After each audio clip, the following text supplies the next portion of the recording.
Y entonces permítanme presentarles en el marco del módulo de Gerencia de la Comunicación y la Información, programa Maestría Gerencia en Finanzas, ¿verdad?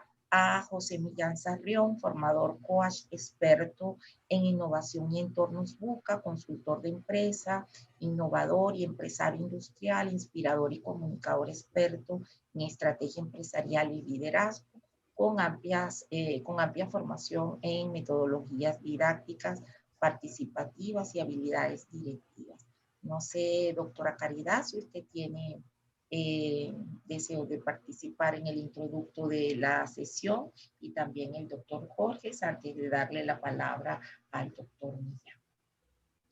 Bueno, yo solamente quiero felicitar a Janine pues, por esta gestión. Yo creo que esa es la razón de ser de toda maestría, es de buscar que estos eventos sean internacionales, estos módulos, todas estos socialización de conocimiento.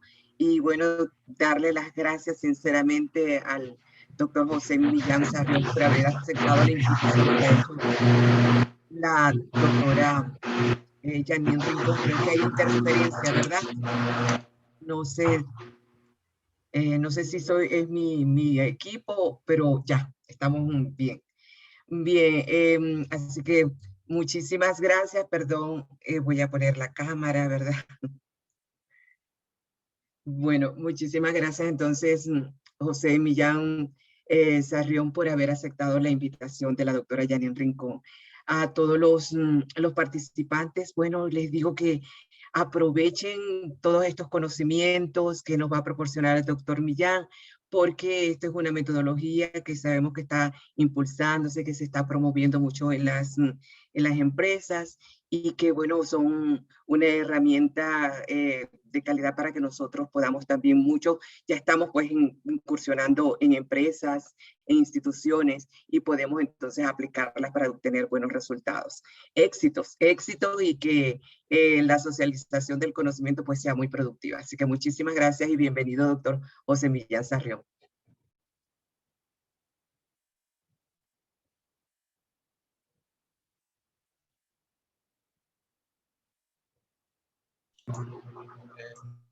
Bueno, muy buenos días. Como coordinador del Grupo de Investigación Red, una calurosa bienvenida al doctor José Millán, un agradecimiento por compartir sus experiencias y todo su conocimiento. Creo que estas son estrategias derivadas de un proceso de internacionalización que es muy importante para el crecimiento cultural y de conocimiento de los estudiantes y de todos los que participamos en estos temas investigativos. Un agradecimiento a la profesora Janine. Yo creo que este es un ejemplo a seguir por todos los docentes de la institución, porque la verdad son estancias muy importantes para que todos nos podamos nutrir del conocimiento y lo que se está haciendo en otras latitudes. Nuevamente, muchas gracias y con muchas expectativas de aprender mucho. Un caluroso saludo. Muchas gracias. Bueno, doctor Millán, bienvenido nuevamente. Te agradezco mucho desde nuestros afectos, desde todo este tiempo que hemos venido compartiendo, tu disposición para darnos de tu tiempo y de tus saberes, y poder nosotros también estar a tono con lo que está sucediendo allá en España, con lo que está sucediendo en otras latitudes, y ponernos también en sinergia con esos conocimientos. Aquí tenemos esta gama de jóvenes maestrantes, y nosotros como docentes ávidos de escucharte y de aprender en este espacio. No sé si les parece adecuado. De todas formas, tú nos vas dando las pautas, José. Si te parece adecuado, apagamos nuestras cámaras y ahí tú nos vas dando las pautas de si nos mantenemos con cámaras encendidas, apagadas. Ahí vamos. Nosotros quedamos atentos ya, plenos a tu direccionamiento. Gracias. Fenomenal, fenomenal. Muchísimas gracias. Yo, si te parece, no apaguéis las cámaras. Me gusta ver las caras. En el fondo ya sabéis que la tecnología es maravillosa y nos ayuda a todos, pero en el fondo cuando mantenemos la conexión es cuando vemos que hay personas al otro lado. Si no, parece que nos ponemos a hablar a una lámpara, a un ordenador, y esto todavía es un poco raro. Entonces, a mí me gusta interactuar y mantener la conexión. No obstante, si queréis apagar los micros, eso sí es bueno, excepto el tuyo, Janine, porque como estaré pendiente de la presentación, en caso de que utilicéis el chat y surja alguna cosa, así tú me lo puedes comunicar y así de esa manera pues lo centralizamos, si os parece. Claro que sí, estoy atenta al chat, aunque tengo el micrófono, yo estoy por acá atenta y estoy pendiente. Genial. Aprovecho para decirte que ya tienes capacidad para compartir. Fenomenal. Bueno, la idea es esa. Voy a aprovechar una pequeña presentación que sirva al final, porque lo que me gusta no es tanto contar como el hecho de hacer que las personas sientan y piensen por ello, que ese es un poco el objetivo de todo esto. No es tanto trasladaros conocimientos, que siempre hay alguna idea que acaba siendo, bueno, novedosa, curiosa y nos ayuda a organizar nuestros planteamientos y nuestras próximas acciones, pero sobre todo lo importante es eso, ayudar en la inspiración, en la reflexión y evidentemente eso ahonda en lo que es en el crecimiento personal. Ese es el objetivo principal. Bueno, lo dicho, voy a compartir la pantalla. Estoy intentando mantener dos pantallas aquí desde donde yo estoy, pero no consigo, porque una de ellas sí que lleva la cámara incorporada y la otra es un monitor externo, con lo cual lo más fácil es que os pierda la vista cuando vaya a compartir la pantalla. A ver. Pantalla. Tengo aquí, tengo la pantalla completa. Vale, os sigo viendo. Perfecto. Estábamos hablando de incertidumbre y una de las incertidumbres primeras es cómo va a suceder lo de la pantalla. Ya está resuelta. Esto es maravilloso. En fin. Bueno, pues si os parece, os voy a ir comentando.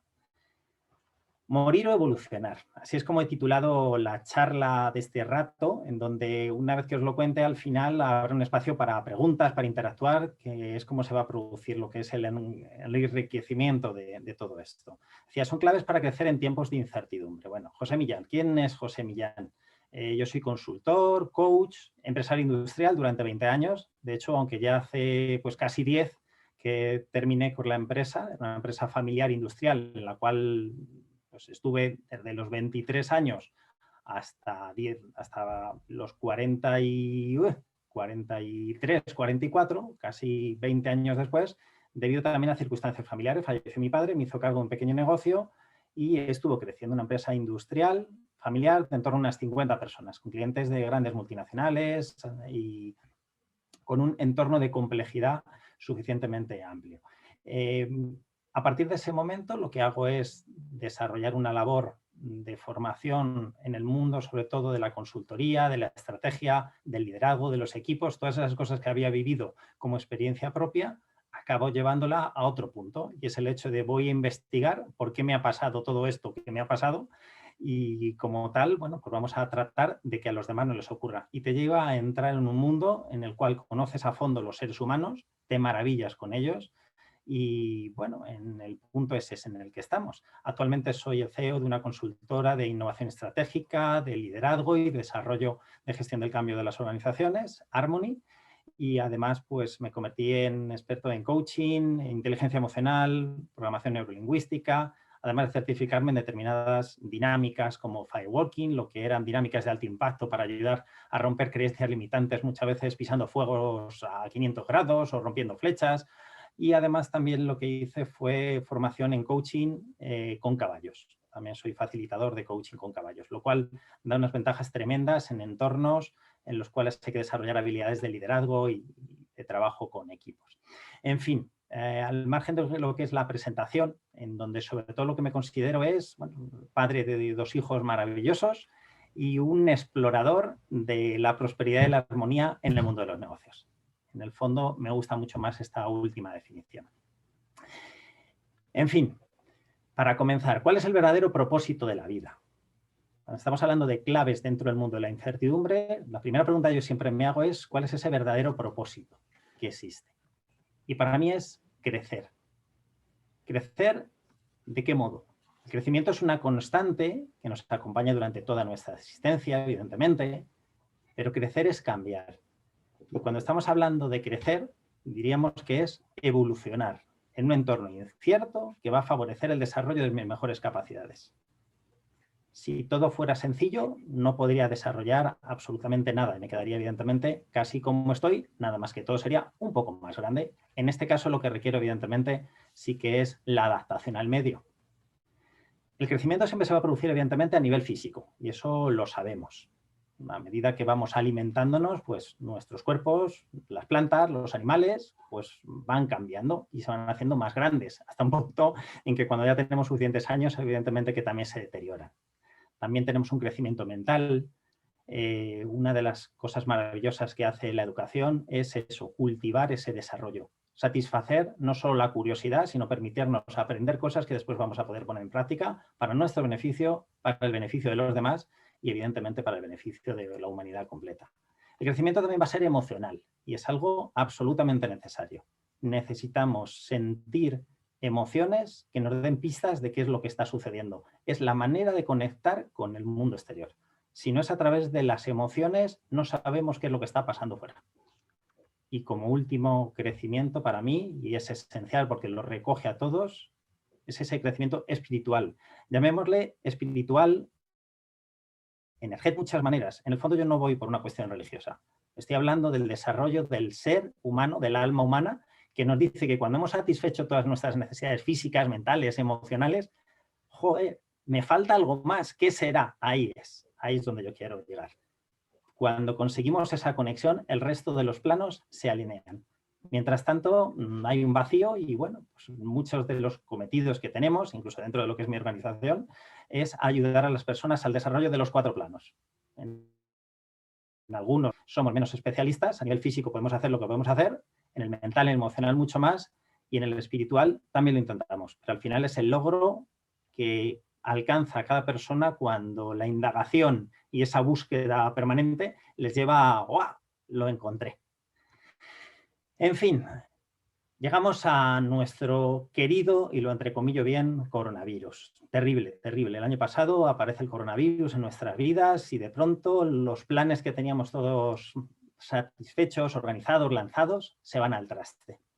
Tanto allí en Sudamérica, aquí en España, en el resto del mundo, en todos los sitios hemos vivido esto y lo seguimos viviendo de una manera tremenda. Nadie era capaz de percibir X tiempo antes, unas semanas antes, un año antes, el cambio tan grande que va a tener en nuestras vidas. Y en el fondo todavía somos incapaces de predecir cuánto más va a durar, qué es lo que va a suceder y de qué modo nos va a afectar.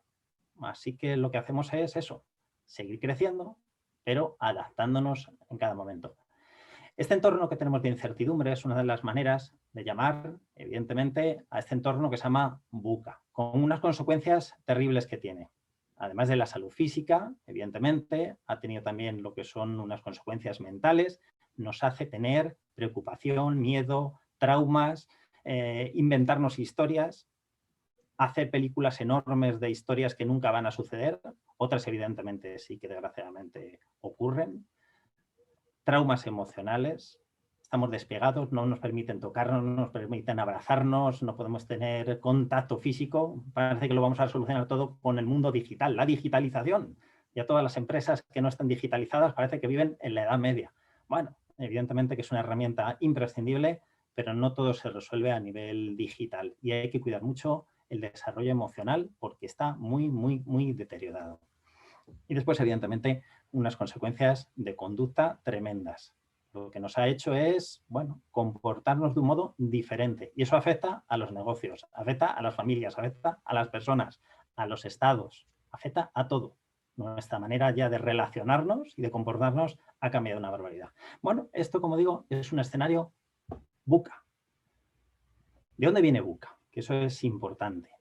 VUCA es un acrónimo, viene del mundo anglosajón y que significa volátil, significa incierto, de la uncertain, del inglés, complejo y ambiguo. Es la manera de definir escenarios en donde la forma de actuar que habíamos utilizado hasta ahora ya no sirve. Es un acrónimo, como digo, que viene del mundo militar. Imaginaros después de la Segunda Guerra Mundial, estamos en la Guerra Fría, y el comportamiento que tenían los ejércitos deja de ser de 10.000 personas contra otras 10.000, campo abierto, tengo estas herramientas, el clima es favorable o no, el viento viene de esta manera, atacamos los flancos, el frente y ya está. Eso ya no vale. Los escenarios lo que nos han llevado es a que tenemos que empezar a hacer cosas de una manera en que, imaginaos dentro del mundo militar, la población civil, y eso empezó a ocurrir en Vietnam y después en la Guerra del Golfo, se acababa mezclando con la población militar. Mejor dicho, la militar dentro de la civil. Se refugiaban dentro de lo que eran sus casas. Cuando tú tenías que definir una estrategia, era muy difícil decir exactamente los 17 pasos que iban a suceder. Primero esto, después lo otro, después lo otro. Con lo cual, a las tropas de esos ejércitos no se le podía dar planes detallados. En el fondo, las decisiones tenían que ir basadas en darles habilidades, darles capacidades, mejorar sus competencias definiendo lo que era un objetivo. La visión es esta. Os enseño a hacer estas cosas y ahora buscaros la vida. Esto era un poco el resumen. Así es como se empieza a funcionar en el mundo militar y después se traslada al management y al mundo de las empresas.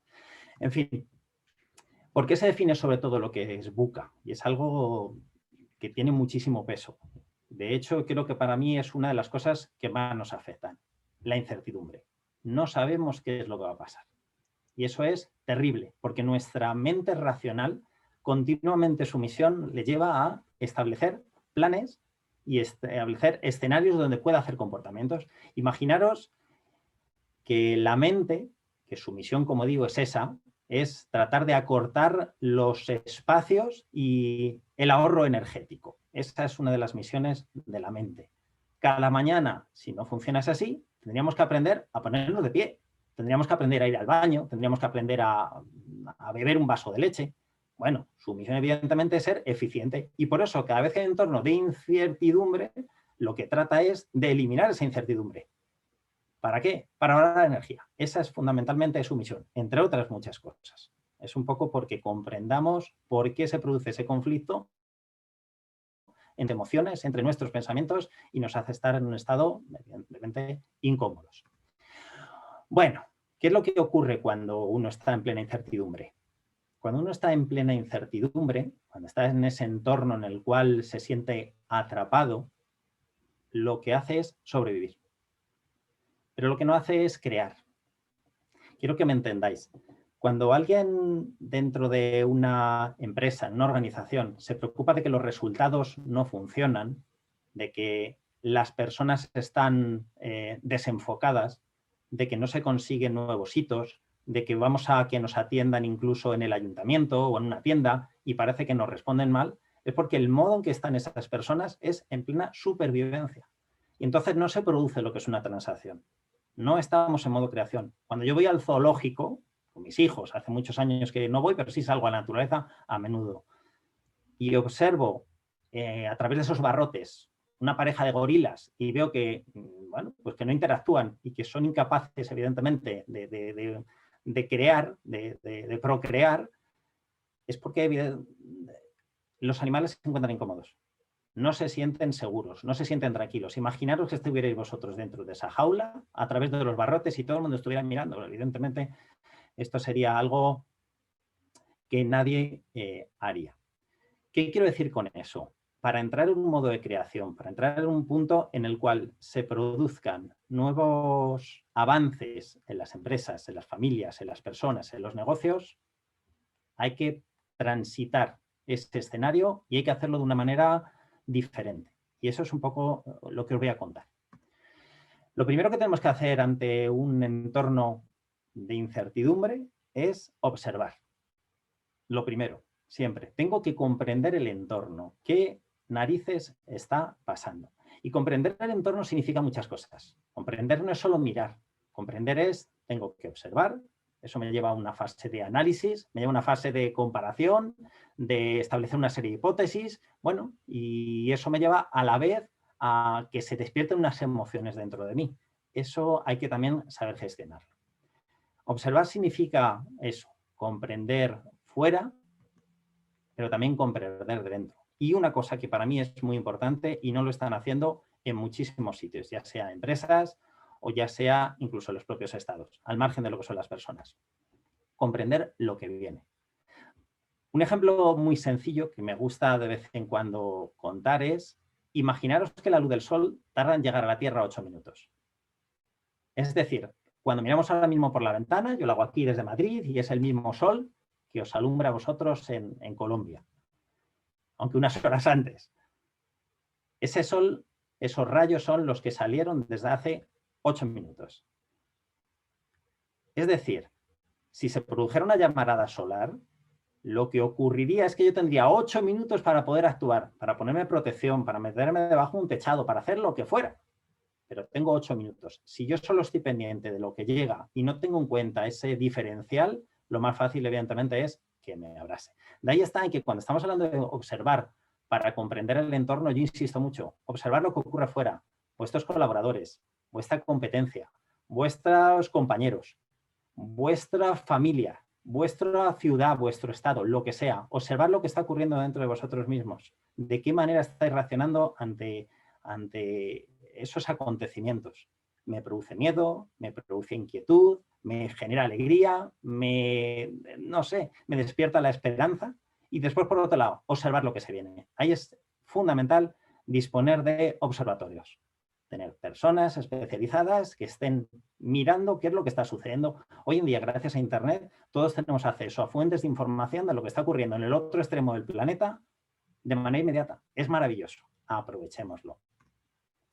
Bueno, para comprender ese entorno hay una herramienta que me gusta y de la cual hoy os voy a hablar un poco, que es un marco, se llama Cinefin. Esto es una herramienta que desarrolló el señor Snowden ya hace unos cuantos años y que lo que hacía era definir los entornos en 5 escenarios, mejor dicho. Eso permite poder tomar determinadas decisiones. Es clave. Y de hecho es una de las cosas que no hacen casi nadie. Identificar cuál es el entorno. Bien, os lo voy a contar. El entorno de primer tipo es un entorno simple u obvio, el segundo es un entorno complicado, el tercero es un entorno complejo y el cuarto es un entorno caótico. De ahí pasaríamos a un quinto, que es el de desorden, que es el que ya, tiene unas peculiaridades que os comentaría al final. Para mí lo más importante es diferenciar entre el complicado y el complejo. Es un término que muchísima gente sigue confundiendo y no es lo mismo. No es lo mismo, pero de una manera tremenda, porque lo que requiere actuar cada uno de ellos es algo muy diferente. Estamos en un entorno complejo, estamos en un entorno VUCA, complejidad, no estamos en entornos complicados. Y ahora veréis hasta qué punto nos afecta esto. Un entorno simple. Os voy a contar un ejemplo para que veamos cómo nuestro día a día en cada uno de los momentos es un VUCA. De hecho, todos vivimos entornos y escenarios VUCA a lo largo de nuestra vida en varias ocasiones. A veces con unas consecuencias tremendas, pero todos en el fondo somos expertos. Y bueno, pues lo que se trata es de aprender. Una de las actividades que a mí me gusta hacer es practicar deporte, cultivar la salud a través de la alimentación, evidentemente, también de la meditación y, por supuesto, el deporte. Y una actividad que hago regularmente es la natación. Bueno, cuando yo cojo y voy a nadar, pues entro en la piscina, hago el nado libre, elijo la calle, más o menos. Pues esta está vacía y aquí la gente que está va a este ritmo, los que están en la calle al lado. Me meto, ya sé cómo funcionan las cosas y nado el tiempo que me apetece o lo que yo me haya marcado como distancia. Eso es un entorno simple. Un entorno simple es algo en donde nosotros identificamos todas las piezas de lo que hay que hacer y lo que hacemos es que sabemos lo que hay que hacer y actuamos. Es un entorno propicio para el do it yourself. Hazlo tú mismo, tienes las herramientas y ya está. ¿Cuántos entornos profesionales y personales hay de ese tipo? Millones.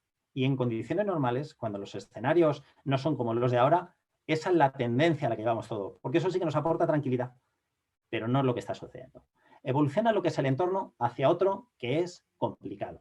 ¿Qué es lo que ocurre cuando yo cojo y tengo que compartir la calle de natación? Y eso me pasa muchas veces porque hay varias personas con otras personas. Hostias, de pronto yo lo que tengo que hacer es adecuarme ya a que han definido que hay unos carriles que son para nado más rápido y unos nados más lento. La cuestión está en que aquí nadie ha puesto un limitador de velocidad y nadie tampoco lo llevamos encima.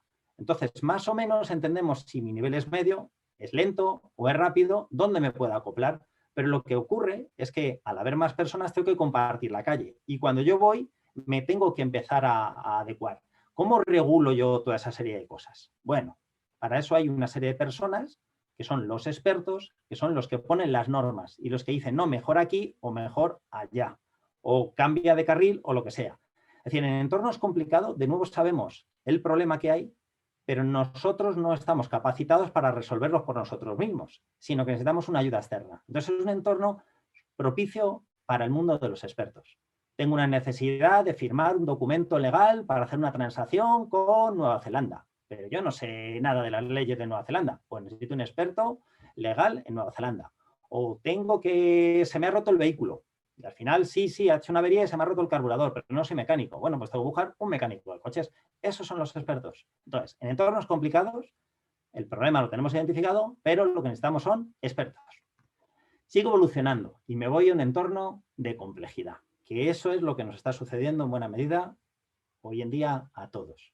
Imaginaros si sigo con la historia del agua, de la natación, en donde de pronto cuando yo estoy nadando y hay más personas, llega alguien y empieza a tirarse a la piscina, mientras que yo no lo preveo. Es decir, yo voy nadando, me cruzo con alguien, tengo más o menos controlado cuándo lo vamos a hacer, pero sin embargo, de pronto me cruzo que alguien viene de frente y eso yo no lo tengo previsto.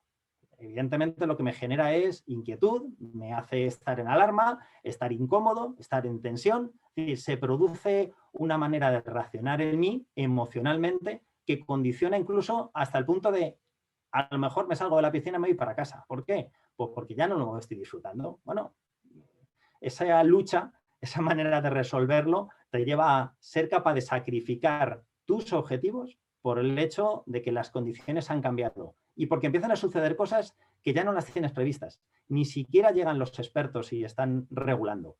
Es un terreno en el cual lo único que yo puedo hacer es, si mi objetivo sigue siendo nadar lo máximo posible, pues tendré que adaptarme, nadar más lento, tratar de estar más pendiente, es decir, hacer muchas cosas e ir aprendiendo de cada una de ellas.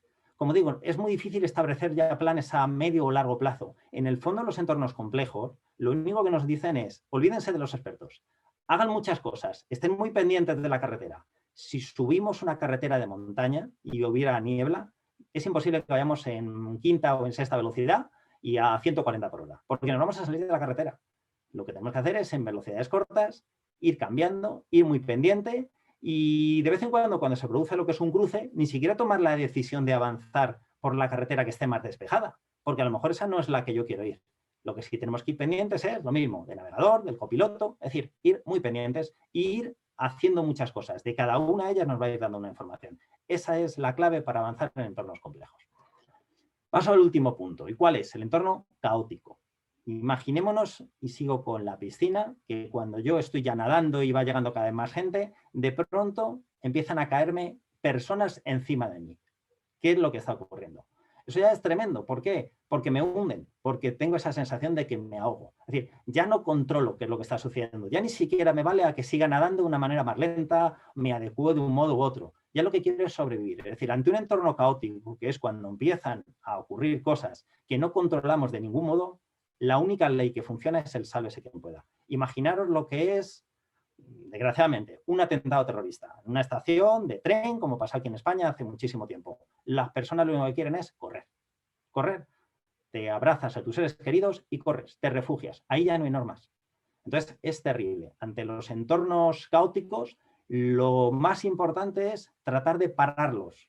Es decir, una solución de emergencia. Llego a casa y de pronto una inundación. ¿Qué es lo que te hace? Cortar la llave principal del agua. Ya veremos después cómo resuelvo lo demás. Entonces, ante entornos caóticos, y es muy importante tener claro que los entornos complejos a veces pueden evolucionar hacia el caos. Por eso es fundamental tomar medidas muchísimo antes. Bueno, como os decía, antes de entrar aquí, regreso a la diapositiva anterior. Y aprovecho para deciros, hay un quinto escenario. Ese quinto escenario es el escenario del desorden.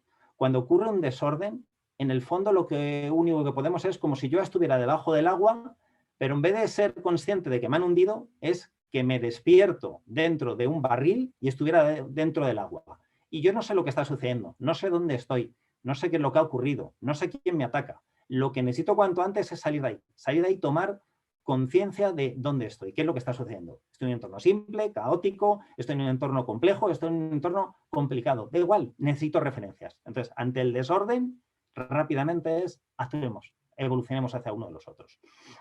Bueno, como os decía, reflexionemos, una vez que os he estado explicando estos entornos. ¿Cómo es mi entorno actual? ¿Cómo es el vuestro? ¿Cómo es el de cada uno? El de vuestros colaboradores, el de vuestros clientes, el de vuestros empleados, el de vuestros jefes, el de vuestras familias.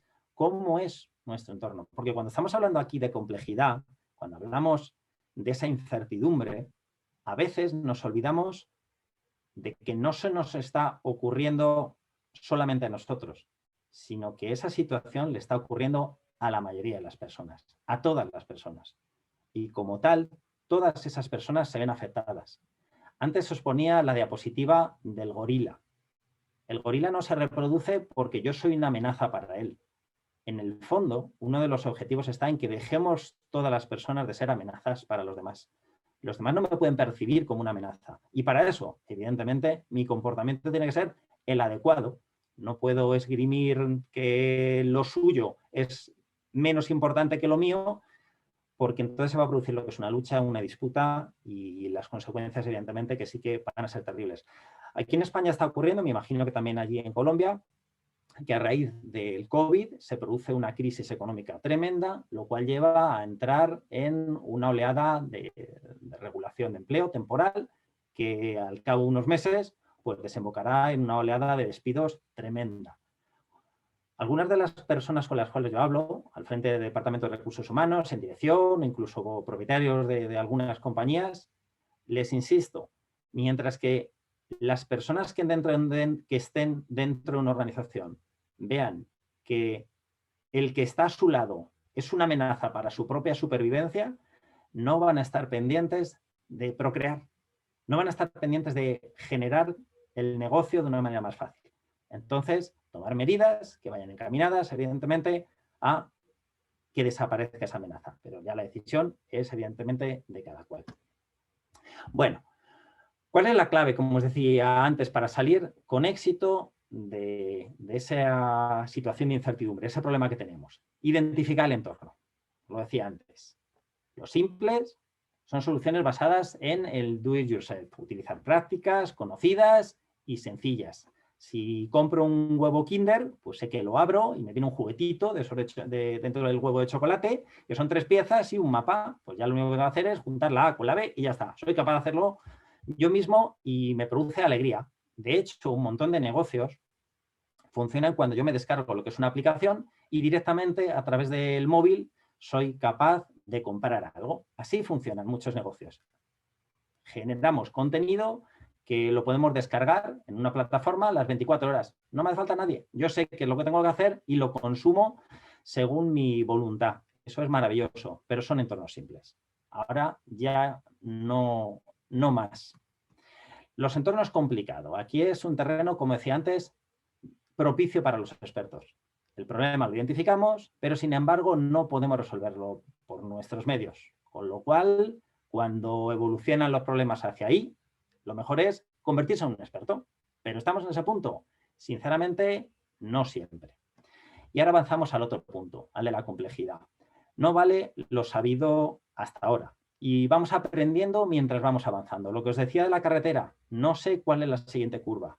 Lo que os decía mientras estoy nadando, no sé si va a entrar una persona más dentro de la piscina, no sé si va a saltar. Entonces lo único que tengo que hacer es ser muy prudente, seguir dando pasitos más lentamente, pero hacer muchas cosas. No puedo establecer planes a medio o largo plazo. Sí puedo mantener la visión, pero nada más. Pero el plan y las acciones tienen que estar centradas en el corto. Y para eso tengo que desarrollar la creatividad, que es fundamental, y rodearme de equipos que me ayuden a construir nuevas soluciones. Así funcionan los entornos complejos. Eso lo saben muy bien en el mundo de la tecnología, del software. Y después llega el último plano, que es el entorno caótico. O sea, actuar para solucionar el problema de una manera urgente. Lo que decía, si sale el grifo del agua, lo que tengo que hacer es cortar la llave principal. Y ya está. Hay una explosión, tengo que correr y refugiarme. Y ya está. Ya resolveré lo demás cuando pueda. Bueno. Perdón. El desordenado es lo que os decía antes. No sabemos dónde estamos, y qué es lo que ocurre, así que cuanto antes salir de ahí. En fin, esto que espero os haya resultado útil, a mí me ha ayudado hace muchísimo tiempo para tratar de establecer pautas y claves y para arrojar luz a las personas que cuando quieren transitar por ese escenario, parece que quieren ir aplicando las mismas soluciones que antes y no les funcionan.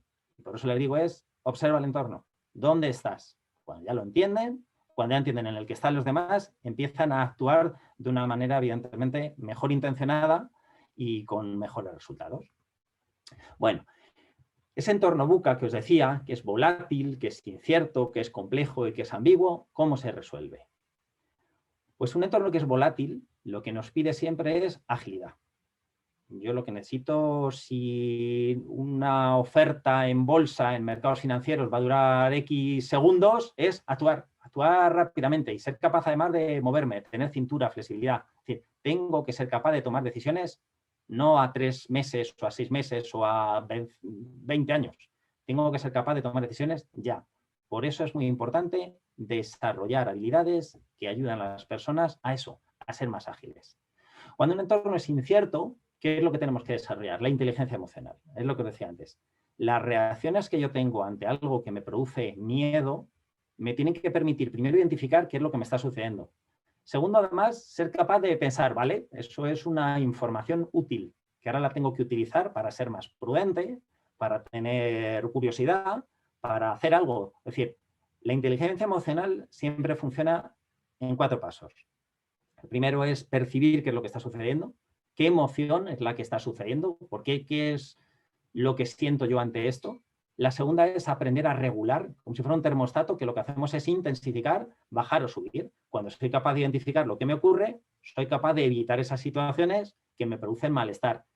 Y soy capaz de producir el acercamiento a esas otras que sí que me producen bienestar. Como digo, lo primero sucede y lo segundo regulo.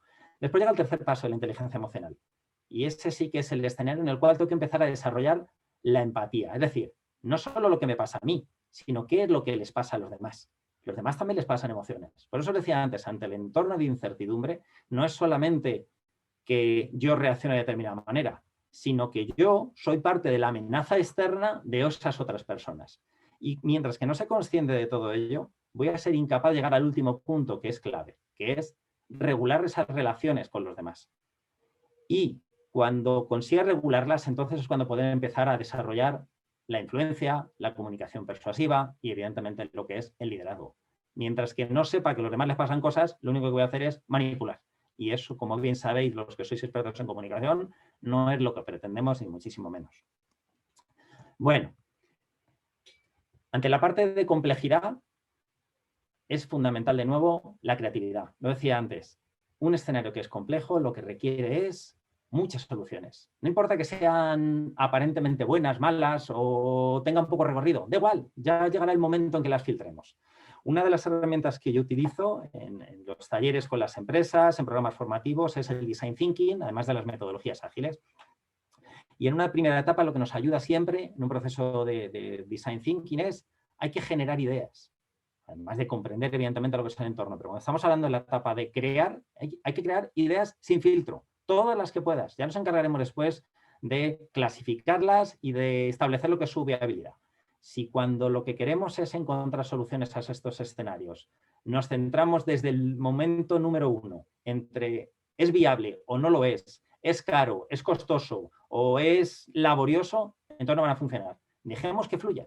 Y ya veremos después la manera en que encontraremos la mejor forma de aplicarlas. Aparte, que lo que vamos a hacer en esos ejercicios de creatividad es dejar que todas las personas participen, lo cual su implicación crece desde el minuto número 1 y va a hacer que se lleven a buen término. No hay nada peor que nos impongan a cualquiera las cosas. Sin embargo, cuando participamos de esas decisiones, somos parte interesada en que aquello funcione, porque en el fondo también es mi plan, ya no es el plan de los demás. El último punto, la ambigüedad. ¿Cómo funciona la ambigüedad? Como decía, desarrollando el autoconocimiento y desarrollando el liderazgo. Solo soy capaz ante algo que no sé cómo es, si es blanco, es negro, si no, viene, va. Bueno, tengo en el fondo que decir, vale, lo que tengo es que desarrollar mis propias capacidades y ser yo dueño de mis decisiones. En el fondo me da igual el escenario que haya afuera. Yo sí sé qué es lo que quiero hacer, dónde quiero llegar y como tal, desarrollarlo. Eso evidentemente para mí es liderazgo. Resumiendo, ante un escenario VUCA debemos, primero, comprender dónde estamos, fundamental. Segundo, definir dónde quiero estar y cuál es el reto que tenemos. Tercer punto.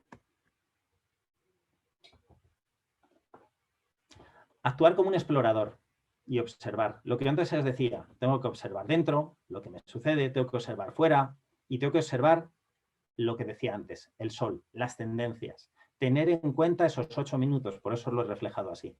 Olvidémonos de mirar solo el presente, miremos lo que va a suceder. Número 4, ¿qué es lo que hay que hacer? Hay que buscar aliados y para eso es muy importante en las familias, en las empresas, en las escuelas, en los grupos de amigos, compartir misión, visión y valores. Yo a veces cuando tengo que hacer un viaje y tengo que compartir el vehículo con alguien, pues lo que decido primero es si esa persona con la cual voy a pasar un tiempo suficiente dentro del vehículo comparte al margen de dónde vamos a ir. Voy a utilizar el ejemplo como si estuvierais vosotros allí. Si os montáis en un vehículo y una persona quiere ir a Panamá y la otra quiere ir a la Patagonia chilena, lo más fácil es que, bueno, que haya que ir en 2 vehículos diferentes. Porque si lo que se decide porque son amigos es vamos en el mismo, es que uno de los dos va a renunciar a ir a donde quiere ir. Por eso digo que es importante tener claro dónde van. Y para eso es qué es lo que vamos a hacer dentro, cuáles son las normas de funcionamiento, cuáles son los valores. ¿Vas a fumar o no vas a fumar? ¿Te gusta esta música o te gusta la otra? ¿Paramos cada 2 horas o no? ¿Comemos dentro del coche? Eso de algún modo ayuda también a construir el proyecto común. Y por eso en este proyecto nuevo, el que sea, esos aliados, que es muy importante encontrarlos, tienen que compartir esa misión, tienen que compartir dónde queremos estar al cabo del tiempo y tienen que compartir, fundamental, los valores. Quinto punto, para mí, mantener la conexión viva. Y aquí es donde es clave la comunicación. Si no somos capaces en ese proceso de cambio de contar lo que vamos a hacer, lo que estamos haciendo y lo que hemos hecho, lo más fácil es que las personas se desconecten. Y si decimos, bueno, no pasa nada, vamos a iniciar un proyecto que va a hacer una transformación dentro de 3 años. Dentro de 3 años, menos un día venir, que os lo voy a decir, que ya estaremos llegando. Nadie hará caso, la gente se enfriará y evidentemente el éxito de esa operación puedo dar por seguro que será 100% nefasta. No va a funcionar. Las personas necesitamos que nos den señales. Fijaros que una de las herramientas que yo utilizo también, y es muy útil, posiblemente algunos de vosotros lo tengáis, os decía antes que es los talleres de coaching con caballos. El caballo es un animal que a nivel emocional es como si fuera magia, es maravilloso.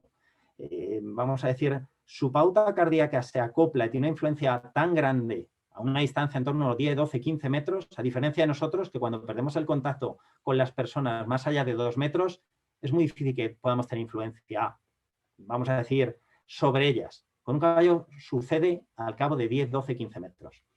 Cuando estamos viendo la manera en que en talleres de liderazgo hacemos que el animal te siga, y es maravilloso cuando vemos como un niño a veces es capaz de hacerlo de una manera sencilla, y sin embargo viene el CEO de una organización enorme y no le hace ni puñetero caso.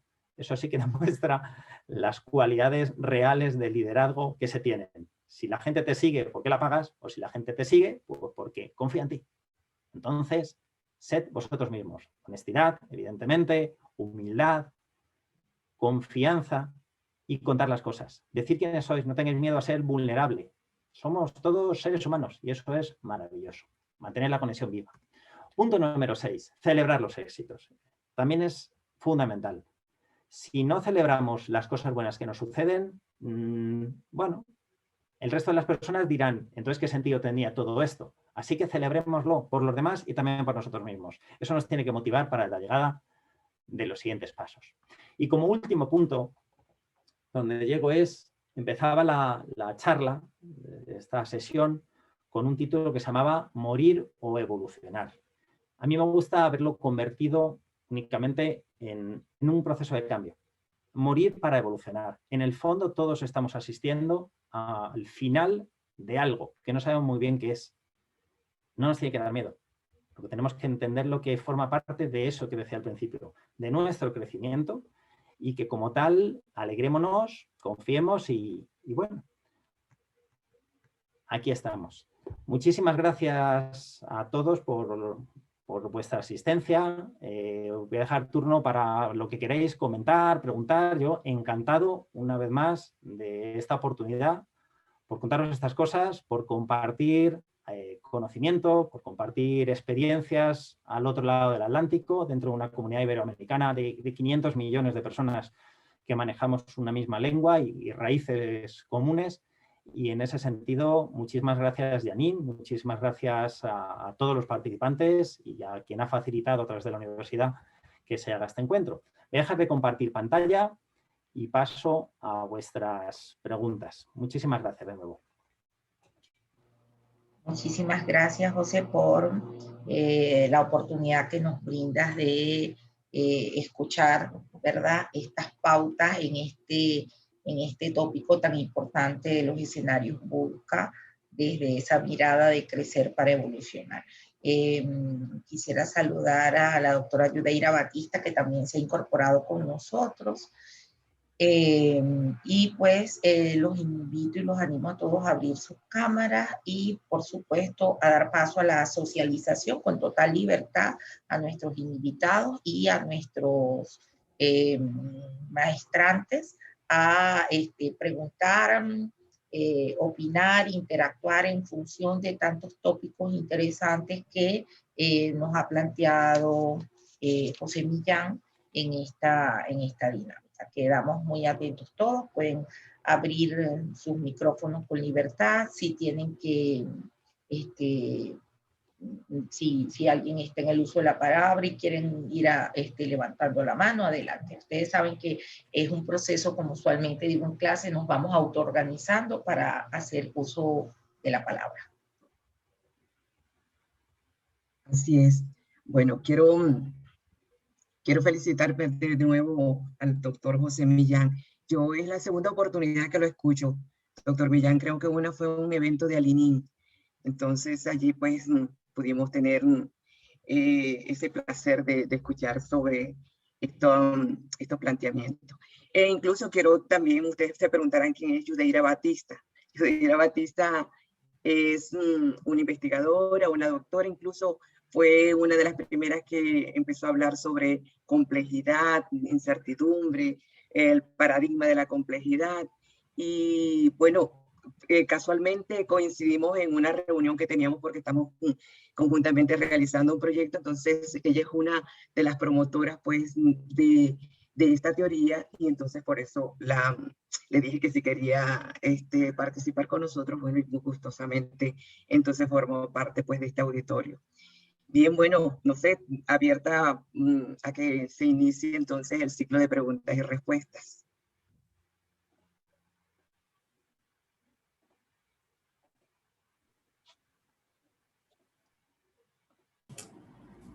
Bueno, muy buenos días, ¿cómo están? Me encanta, voy a prender un poquito la cámara para saludarlos y de verdad agradecerles por la oportunidad de insertarme en todos los espacios estos de disertación que promueven dentro de su maestría.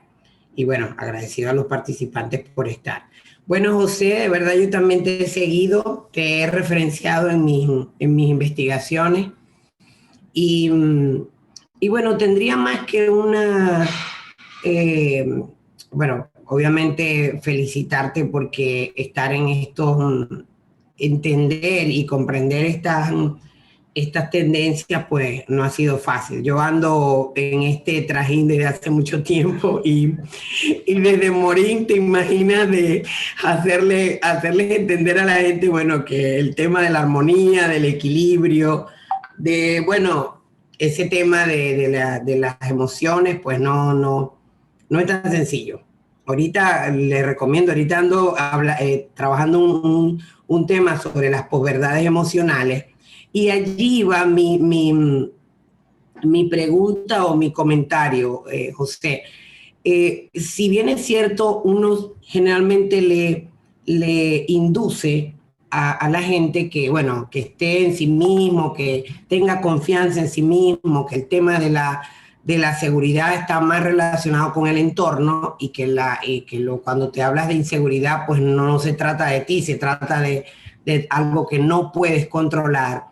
Entonces, cuando le hablas de la comprensión de los entornos, el énfasis, básicamente, a mi juicio, y esa ha sido mi línea, es entender, la comprensión en sí mismo tiene un papel fundamental, porque luego que te comprendes y sabes todas estas debilidades o estas limitaciones que puedes tener para por ejemplo, insertarte en espacios donde inciertos, espacios caóticos, espacios incluso caórdicos, donde puedes entender que debe haber un equilibrio entre el caos y el orden para que las cosas funcionen.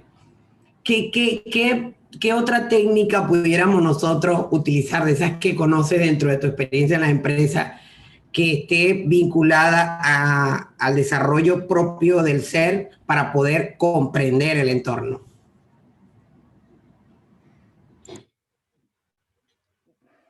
Gracias por la pregunta, Judeira. Encantado.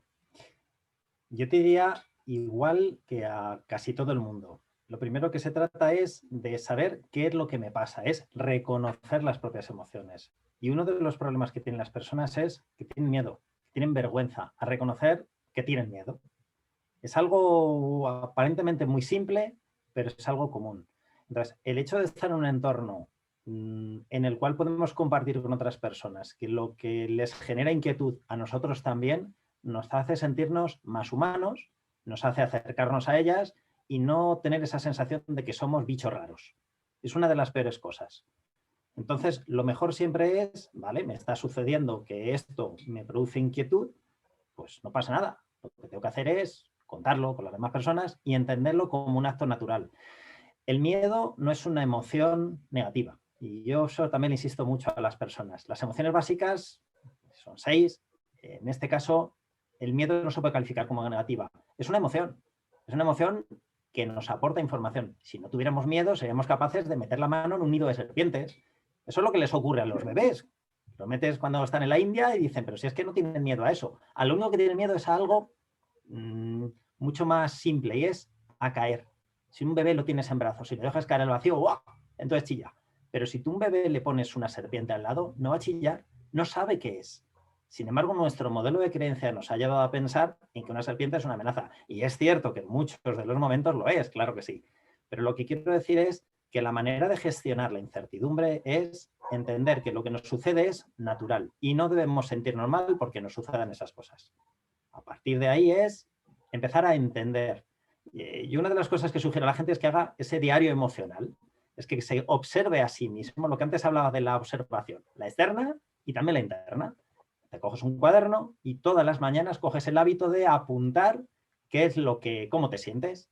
Y lo vas apuntando un día y otro y otro. Y todos los días apuntas la emoción que has sentido. Lo que te permite eso es observarlo. Vas a llegar a identificar situaciones que te producen malestar y otras, evidentemente, pues que te producen bienestar. Eso te permitirá pasar al paso número 2, que es el de regularlo. Si yo soy capaz de saber que cada vez que llego al trabajo me voy a encontrar con un compañero, con un jefe, con un subordinado que me va a producir malestar, pues si lo único que sé es que me siento mal, pero no por qué, ahora cuando leo mi diario y veo que al cabo de 2 semanas, de las 16 veces que me he sentido mal, 14 estaba esa persona presente, lo más fácil, evidentemente, es que tenga relación. Bueno, pues ya sé que lo que tengo que hacer entonces es empezar a tomar medidas. Ahora, también le digo a las personas, si yo tengo un problema con una persona y después tengo un problema con otra persona y después tengo un problema con otra tercera persona y con una cuarta y una quinta, ¿no será que el que tiene el problema soy yo? Es decir, hay personas que supuestamente también van por la vida diciendo que los demás les tienen manía o que todo el mundo es no sé qué, y lo que nos debe llevar es a esa introspección, a ser mucho más humildes y a plantearnos por qué estamos generando esa amenaza hacia los demás. Porque en el fondo las personas, nadie sale por la mañana de su casa con un hacha levantada. Lo que quiere es entrar en ese entorno y no solamente sobrevivir, En el fondo lo que vamos buscando es la felicidad, el crecimiento, sentirnos dichosos, aportar a los demás y disfrutar de ese día. Si lo que hacemos es mirar a los demás como si fuera una amenaza, terrible, porque lo más fácil es que nosotros mismos nos vamos a convertir en una de ellas. Así que volviendo al origen de tu pregunta, no sé si te respondo, es ¿cómo podemos comportarnos? Observándonos. Ahí es donde yo insistía. Si es posible escribirlo, al margen de que te lleva a un espacio de reflexión que te aporta muchísimo, te va a permitir además tomar una serie de medidas para regularlo. Cuando ya has conseguido regularlo, entonces empezaremos a pensar en lo de los demás, como decía antes, de la inteligencia emocional. El tercer paso de qué es lo que le pasa a los demás, que a los demás también le pasan cosas, y después es cómo establezco lo que son las relaciones cordiales, fructíferas y de crecimiento para todos. Fijaros que cuando las personas se centran en quiero conseguir mis objetivos, hablaba al principio del tema del crecimiento. Uno de los objetivos que tiene cada uno de los planos, ya sea el físico, el emocional, el mental o el espiritual, es crecer. ¿Y crecer qué necesitan? Alimentarse para crecer. Si yo no como, no crezco. Si yo no como emocionalmente, tampoco crezco emocionalmente. Si yo no como y leo un libro, escucho una música, veo una película, tampoco me estoy alimentando, vamos a decir, mentalmente, espiritualmente. Entonces lo que vamos buscando todos es alimentarnos. Ahora, lo importante está en saber que ese plato que hay es un plato común y que el hecho de que yo me alimente no significa que se lo tenga que quitar a los otros. Por eso voy a que la percepción que tenemos que tener del resto de los seres humanos es que son actores de una escena maravillosa en la cual compartimos ese viaje. Fenomenal.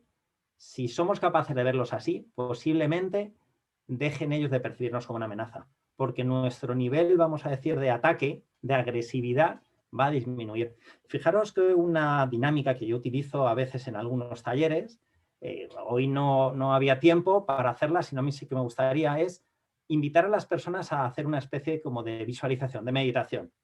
Entonces, cuando entramos, les invito a entrar en un escenario diferente. Imaginaros que entráis en una escena en la cual se abre una puerta y entras como en un sitio distinto en el cual no conoces para nada. Uno tiene que pensar en si cuando entra ahí, entra con una actitud de curiosidad o en el fondo entra porque viene huyendo de otro lugar. Es algo que te lleva, realmente te sientes como un explorador, como una persona curiosa, en donde ante la incertidumbre cómo vas a actuar, o en el fondo llegas ahí porque lo que quieres es huir del espacio en el cual estás encontrado ahora mismo. Solamente con esa información tan básica nos lleva a saber cómo nos estamos comportando en la vida. Bueno, no sé si he respondido, como digo, a tu pregunta. Prefiero no extenderme más, que si no, yo tiendo a hablar y nos podía dar Nochebuena. No te preocupes, pero es fascinante, fascinante. La conclusión entonces que dentro de los 4 aspectos del acrónico del entorno VUCA, lo encerraríamos entonces en principio que el primer entorno que hay que trabajar es el entorno interno. Y eso ayuda a hacer una simbiosis entre los 4 aspectos y todas las tendencias que están surgiendo ahorita. La bioneuroemoción, las tendencias que tienen todos tus colegas españoles trabajando el tema de lo principal, conocer esas emociones para poder entender el entorno externo. Gracias a ustedes, gracias Migdalia, gracias Janine, y bueno, seguimos en línea. Gracias. Así es, gracias, profe Yudeira. Y aquí estamos, tenemos 4 preguntas adicionales y yo quiero rapidito señalar en lo que decía la profe Yudeira, hay que mirar hacia lo interno y recuerden que esto es igual para individuos y para organizaciones. Y cuando hablamos de organizaciones vamos desde la familia hasta los estados-naciones. Y no nos descartamos las organizaciones financieras. Esto es como para contextualizar un poco a los maestrantes, porque ya hemos venido conversando.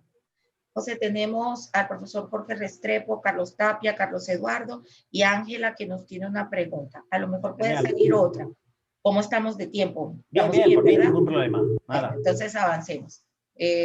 Chicos, vamos entonces con el profesor Jorge Restrepo, ¿les parece? Profesora, buenos días. Yo creo que primero habían levantado la mano Carlos Eduardo y Carlos Tapia, entonces como que respeto. Listo, muchísimas gracias, profe. No sé quién levantó la mano primero, me da pena, no sé si Carlos Eduardo, Carlos Tapias. Creo que fui yo. Avance, Carlitos. Buenos días y buenas tardes en España, señor José Millán. Muy interesante. Hola, buenas tardes. Muy interesante. Buenos días. Nada, muchas gracias. Quería comentar una historia, a ver usted cómo la interpreta. Yo pienso mucho, desde que arrancó lo de la pandemia, pues siempre he pensado en la familia, porque con este encierro y la falta de contacto físico, al menos a mí personalmente, como usted dijo al comienzo, a mí me hace falta que me coloque en la pantalla, porque es que el contacto físico para mí es muy importante. El abrazo, dar las manos, mirar a los ojos. Cuando usted habla de que la idea es morir para evolucionar o morir o evolucionar, yo siempre me enfoco mucho es en lo que nos ha traído esa pandemia, menos en esta parte del mundo, en la parte de tecnologías, la vida toda es más virtual, las compañías son virtuales, los trabajos son trabajos desde la casa. Pienso en las personas de mayores, pues yo casi voy para allá. ¿Cómo vamos a dejar que esas personas no mueran? Porque estas personas no tienen la capacidad ni le interesa evolucionar con respecto a estas tecnologías, cuando no va a haber, por ejemplo, contacto físico, cuando la mujer ahí habla con el abuelo, porque el abuelo de uno es una caja de música cuando uno escucha hablar, contando historias y anécdotas. ¿Cómo hacer para que estas personas no se mueran? O sea, no se mueran en vida, porque ellos no tienen esta capacidad, ni tienen la, ¿cómo le hago entender? Aquí no tienen ni la capacidad ni los medios de poderse ver con un hijo o con un nieto por una pantalla, porque vive en una región apartada, porque no tenemos la tecnología, muchas cosas. ¿Qué hacer? Buscar, usted que hay que buscar aliados. Un lazarillo para los viejos, pienso yo. ¿Usted qué nos puede decir? Pues yo pienso mucho en la parte de la familia más que en la parte de la empresa, porque ya uno sabe cómo va eso. Y gracias por la respuesta. Bien, bueno, muchas gracias, Carlos. Te comprendo. ¿Hola? Sí, sí me escuchas. Bien, no sabía si se había cortado la hora. Decía que gracias por la pregunta, Carlos. Coincido contigo porque para mí la parte emocional y el contacto físico es fundamental. Y este tiempo nos ha enseñado a todos a ¿qué? A apreciar más aún eso. Dijéramos que todos somos incapaces de detener el sol. Eso yo creo que lo hizo Josué en la Biblia y no sé si era una metáfora, ocurrió realmente. El sol, por mucho que le demos instrucciones, no se va a detener. Lo que quiero decir es que la pandemia está y no podemos vivir al margen de ella. No me gusta, ya lo sé que no te gusta, pero está. Y mañana va a seguir estando. Y dentro de un mes. Entonces, lo que decía antes es adaptarnos. ¿Cómo? Pequeños gestos. Este entorno de complejidad nos debe llevar a, primero, a apreciar que hasta las cosas más sencillas son verdaderamente maravillosas y apreciarlas mucho más. Y segundo, la mínima oportunidad que haya de hacer algo, hacerlo. Es muy difícil a veces que seamos capaces de enseñar a personas muy mayores a utilizar los medios tecnológicos de manera en que les compense el afecto o la falta de, vamos a decir, de contacto físico. Pero también os quiero decir una cosa.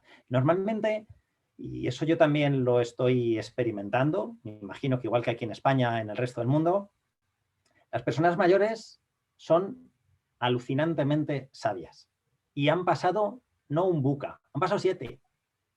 Las personas jóvenes son las que peor lo están pasando, aparentemente, porque esto sí que es una novedad y sus hábitos normales se han desmoronado. Las personas que ya tienen muchos años han pasado situaciones tremendas. Aquí en España, evidentemente, cuando ya nos vamos a muchos años, se ha vivido una guerra o se ha vivido una posguerra, incluso en Europa, Segunda Guerra Mundial, o incluso allí en América vosotros habéis vivido conflictos terribles en algunos países. Lo que os quiero decir es que estemos tranquilos. ¿Qué palabras de afecto? Bueno, pues que utilicemos la tecnología. ¿Podemos hacer otras cosas? De vez en cuando, además de decir hola, pues a lo mejor podemos mandar unas flores o unos bombones o decir te quiero. Quiero decir que esas cosas es alimento. Y antes os lo comentaba, hay que alimentar todos los planos, no solamente el mental, el emocional. No puedo tocarte. Bueno, no pasa nada, es lo que hay. Todo el mundo lo entiende. Entonces, lo único que te puedo decir es que como soluciones mágicas no existen y por mucho que nos demos prisa en vacunarnos a la población completa, Sinceramente, mi estimación es que vamos a pasar muchísimo tiempo hasta que podamos volver a una cierta normalidad, o al menos de recuperar lo que son los vínculos, los movimientos y hacer las cosas que hacíamos antes. Para mí, antes de 2 o 3 años, eso no va a suceder, al menos. Muchas pistas que nos vemos, bueno, pues aprovechemos lo que nos está enseñando. Muchas personas que antes no habían hecho una conferencia por Zoom están aprendiendo. Muchos abuelos que antes decían, joder, hablo con mis nietos de vez en cuando, no me llamáis. Ahora les ven y eso es maravilloso. Incluso a sus hijos, que a lo mejor interactúan más. ¿Por qué? Porque se dan cuenta que es más rápido. Fijaros que estamos a 2000 de kilómetros de distancia y sin embargo estamos interactuando como si estuviéramos ahí. Yo siento aquí a 60 metros, perdona, 60 centímetros que estoy en la pantalla. Entonces, aprovechémoslo y lejos de lamentar, de nuevo, ver la botella medio llena. Lo que decía, esto no es un miedo, es una oportunidad para el aprendizaje. Así que ánimo, poco más te puedo decir y que gracias por la pregunta. Le damos la palabra a Carlos Eduardo e inmediato seguimos con la pregunta de Ángela que está en el chat. Hola, doctor Millán, ¿cómo está? Me parece interesante el tema. Mi pregunta es, ¿qué tipo de estrategias necesitan las empresas para mejorar el entorno y cuál es su impacto en las organizaciones? Perdón, no escuché, se entrecortó un poco y no escuché bien la pregunta. ¿Qué necesitan las empresas para...? ¿Qué tipo de estrategias necesitan las empresas para mejorar el entorno y cuál es su impacto en las organizaciones? Su impacto en la... ¿Qué tipo de estrategias necesitan las empresas para mejorar su entorno y su impacto en las organizaciones? ¿Es así, Carlos Eduardo? Sí. Parece que tiene conexión inestable y no se escucha bien. Sí, escuchaba con un poco de interferencia. Disculpa. Bien, ¿qué tipo de estrategias tienen las empresas para modificar el entorno? Madre mía. Fíjate que me haces una pregunta al revés de lo que yo contaba antes. ¿De qué manera el entorno está modificando la manera de hacer de las empresas? Y ahora lo que queremos es, desde las empresas, modificar el entorno. Yo creo que no se trata de modificar el entorno. En el fondo es adaptarse a ello. Esto es como cuando llegó el famoso tsunami del sur de Asia en 2004. La gente que estaba en la playa posiblemente al principio dijera, lo paramos. Y por mucho que llamaron a más personas para decir, lo paramos juntos, no lo pudo parar nadie. Quiero decir que el entorno es el que es. Las empresas no pueden modificar el entorno. Las empresas tienen que adaptarse al entorno. Y como tal, las organizaciones deben adaptarse al entorno.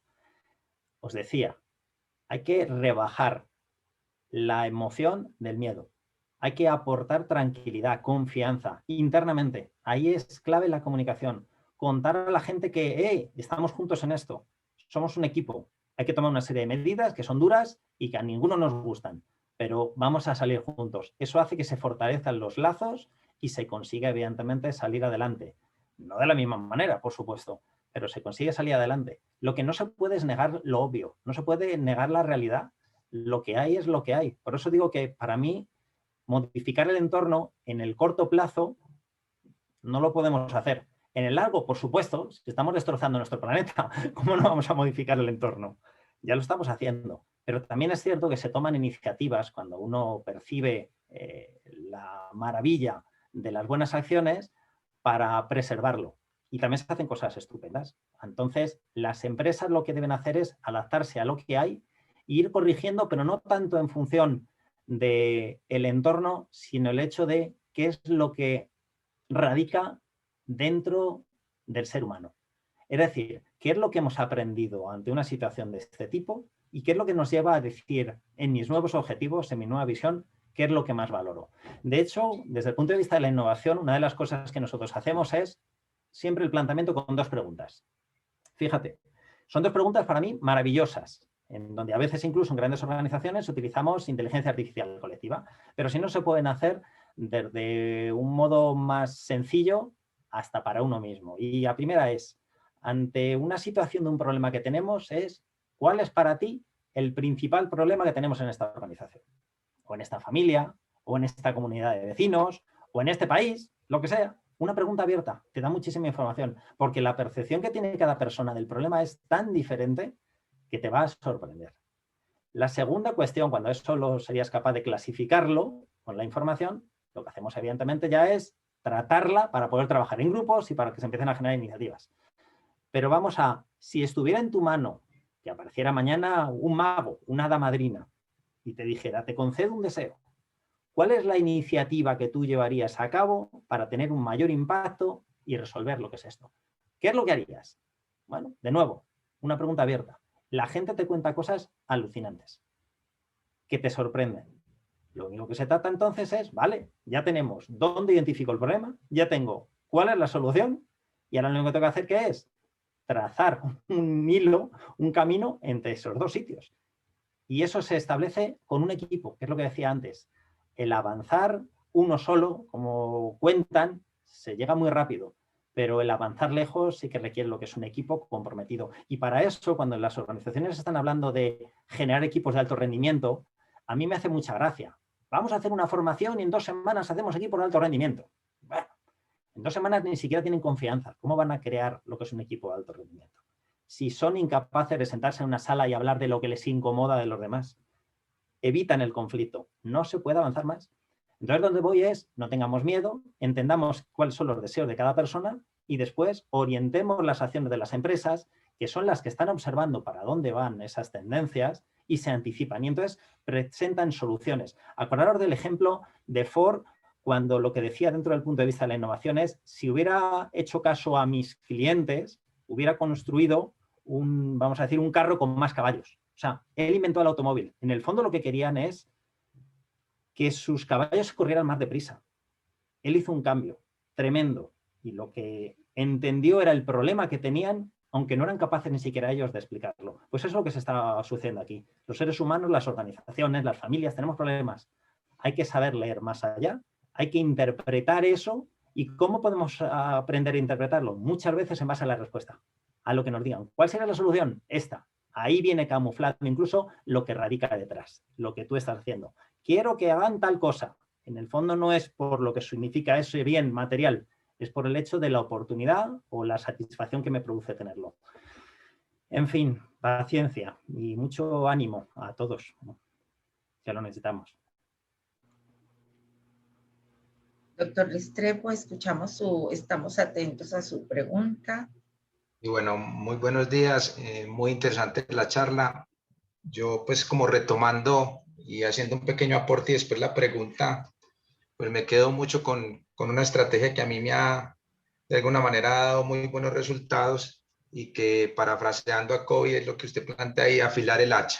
Nosotros muchas veces nos empecinamos en tratar de cortar el árbol con el hacha afilada y eso es bien complejo. Y cuando hablamos de afilar el hacha es pues practicar la calidad de vida, el deporte, la alimentación, tanto espiritual como mental, no solo la física. Pero una cosa que me llamó mucho la atención y que en estos tiempos de crisis es muy importante mantener motivación y o sea, el dilema que hay entre motivación y fuerza de voluntad. Usted planteaba al último algo que a mí me parece muy interesante y ahorita que estamos viendo el torneo de tenis de Australia, que es celebrar los éxitos. Yo analizaba, por ejemplo, el partido de Nadal y yo decía, cómo una persona es capaz de mantenerse 4 horas motivada y uno de los ejercicios es precisamente que él cada que pasa un punto y lo gana, lo celebra. Entonces ahí está de alguna manera como reflejada la importancia de celebrar los éxitos, no esperar a tener la meta final, sino que hay que ir celebrando parcialmente. Y entonces el ejercicio es qué hábitos desarrollar para uno esta lucha que tenemos entre motivación y fuerza de voluntad. ¿Qué es más importante que se debe mantener y qué tips nos puede recomendar para que se desarrollen hábitos y que se vuelvan obviamente parte de nuestra vida, de nuestro permanente hacer? Muchas gracias. Gracias. Gracias, Jorge. Bueno, yo también celebro los éxitos de Nadal. La verdad es que aquí en España es un referente para la mayoría de la población. Es un ser excepcional en el cual no perdemos la capacidad de sorprendernos cada vez que consigue un nuevo éxito y lamentamos muchísimo cuando le eliminan. Pero bueno, Nadal es así. Ojalá algún día lo tengamos al frente del país, aunque sea dentro de 10 años o 15 o 20, porque seguro que nos dará un montón de más alegrías. Decías que ¿cuál es la diferencia entre la motivación y la fuerza de voluntad? Fíjate que siendo términos que pueden dar lugar a confusión, para mí hay algo que es muy importante. La fuerza de voluntad se basa en ser capaz de superar una emoción que no me mola, que no me gusta. Es decir, cuando alguien no me gusta, yo tengo que hacer algo, pero me supone lo que es un esfuerzo. La motivación, sin embargo, es algo que me atrae. Es decir, de la fuerza de voluntad yo es como que escapo. Mientras que escapo de algo que me atrae, que no me dice que tenga que querer hacerlo. Y entonces tengo que forzar. Sin embargo, la motivación es algo que me atrae. Es como una energía que es del miedo y otra energía es del amor. Esa es la gran diferencia. ¿Cómo se cultiva todo esto? Para mí tiene que ser a base de disciplina mental, evidentemente, cultivar todo lo que es la meditación, los buenos hábitos, los pequeños detalles. En el fondo lo que tenemos que hacer es conectar con otro plano que le dé sentido a todo esto cuando el resto parece que lo ha perdido. Entonces, las personas que tienen éxito en la vida y que son referentes comunes para la mayoría en este planeta, tienen aspectos que son muy similares. Y uno de ellos es una conexión con lo divino, llamémosle como quiera. Eso es lo que va a permitir que cuando todo lo demás se desmorona, existe un hilo dorado que lleva desde arriba y te engancha y dices, bueno, venga, hay que seguir. ¿Por qué? Porque a mí también me cuesta por las mañanas cuando me levanto ponerme a hacer yoga, porque hay días que me apetece y otros que menos, y cuando voy a natación lo mismo, o cuando tengo que tener determinada actividad. Pero lo más importante es, de nuevo, volver a conectar con cuál es la misión para la cual crees que has llegado aquí. Y esa solo la sabe cada persona. Es algo que te hace, ya está, estoy en conexión, fenomenal. Así que lo más importante, sí, la motivación. ¿Cómo hacerlo todos los días? Disciplina continua, pequeñas alegrías, como yo digo, ve películas de Disney, engánchate al YouTube, haz gimnasia, cualquier cosa que haga que la energía esté elevada. Eso sí que es muy bueno. Así que ánimo y de nuevo, gracias por la pregunta y por tus éxitos, que veo que haces cosas y esas lecturas también de Covey me encantan, yo también las comparto. Ánimo y a seguir afilando el hacha.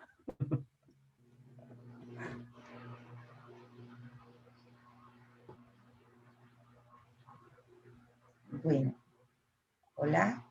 Sí. Bueno, estamos por acá atentos a la pregunta de Ángela. ¿Cómo gestionar las creencias limitantes en las empresas? Janine, si me permites.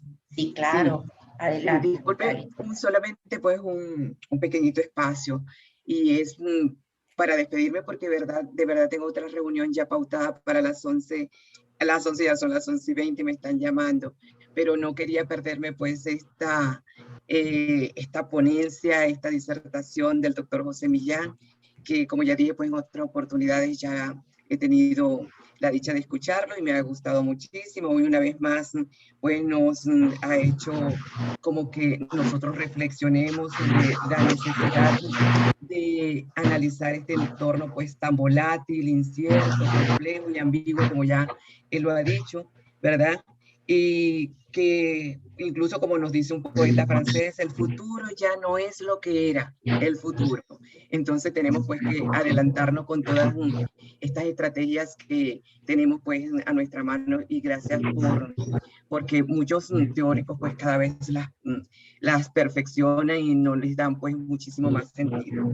Y bueno, y que también nos han como que incentivado a que no evitemos esa complejidad, ¿verdad? Y también por dónde iniciar como es por nosotros mismos. Así que muchísimas gracias. No será la primera ni la última vez, doctor, que lo estemos invitando para estos programas de maestría, como de parte de la coordinación. Una vez más, de corazón, pues gracias por estar con nosotros y nos vemos en la próxima. Gracias a vosotros, gracias a ti. Gracias por acompañarnos, doctora Caridad. Bueno, entonces continuamos con la pregunta de Ángela y luego no me he fijado Kelly y Ginelli, pero estoy segura que ustedes sí están atentas. Ángela pregunta, ¿cómo gestionar las creencias limitantes en las empresas? Bien, eso es una pregunta maravillosa. porque cada empresa tiene una complejidad distinta, pero hay algunos aspectos que sí que son comunes y que funcionan. Os decía que en cualquier proceso de cambio, y cuando en una organización lo que se pretende es pasar de un estado a otro, hay una herramienta que es fundamental y es la comunicación y celebrar. Las personas somos mucho más favorables a los cambios cuando nos cuentan qué es lo que implica para mí, no para la organización, qué implica para mí. Y para eso hay que ser transparente, hay que ser sincero y hay que ser capaz de comunicar internamente qué es lo que va a significar para los demás. Como digo, el modo de las creencias, el sistema que funciona es por el hecho de que las personas nos resistimos a hacer algo pensando en las consecuencias que tiene por modelos que tenemos aprendidos anteriormente. Que eso ha despertado en nosotros emociones determinadas y lo que nos hace es actuar de un modo determinado. Cuando queremos modificar una creencia, eso lo utilizamos incluso a nivel de dinámicas de alto impacto. Antes os comentaba, una de las cosas en las cuales trabajamos son con herramientas que te hacen caminar por brasas a 500 grados descalzo y dices, me voy a quemar. O caminar descalzo sobre cristales, o partir flechas, o hacer otra serie de vamos a decir, de ejercicios que aparentemente son imposibles. Sí, el deciros en que cualquiera de esas dinámicas se realizan en absoluta seguridad. Es solamente la cabeza la que te dice que no puedes hacerlo. Cuando se produce lo que es la dinámica, alguien la hace, de pronto se produce un cambio, un vuelco tremendo lo que sea en su vida. ¿Y por qué ha sucedido esto? Mirad, el año pasado fue, concretamente, porque iba a decir, esto fue presencial, lo hicimos justo unas semanas antes del inicio de la pandemia. Estuvimos desarrollando para una organización una sesión que tenía que ver, era para la industria del automóvil. Y lo que hicimos fue desarrollar lo que eran tendencias. Ni siquiera sabíamos que venía VUCA. Nosotros hablábamos de VUCA, no sabíamos que venía el COVID. Estábamos hablando de VUCA dentro de lo que eran escenarios inciertos. Cuando vino el COVID ya era muy fácil, porque lo único que tenías que enseñar era casi el coronavirus y ya la gente empezaba a entender. Antes costaba un poquito más. Me estoy remontando un año atrás. Esto fue en el mes de febrero del año pasado. Bueno, dijéramos que para introducir innovación dentro de las organizaciones, una de las cosas que estábamos haciendo era, igual, dinámicas de design thinking, en donde hablábamos de qué cosas estaban haciendo en determinados sitios, qué peculiaridades tenía la organización, cuáles eran sus puntos débiles, sus puntos fuertes, y lo que hacíamos era generar unos grupos de trabajo para encontrar posibles aplicaciones, ideas, ahí es donde se favorece lo que es la creatividad. A partir de ahí se empieza a desarrollar un plan de trabajo, alternativas, y se empiezan a asignar una serie de recursos. ¿Qué es lo que ocurre en ese momento? Pues que cuando ya tenemos todo definido, a veces nos sucede que nos bloqueamos. ¿Por qué? Pues porque nos da miedo.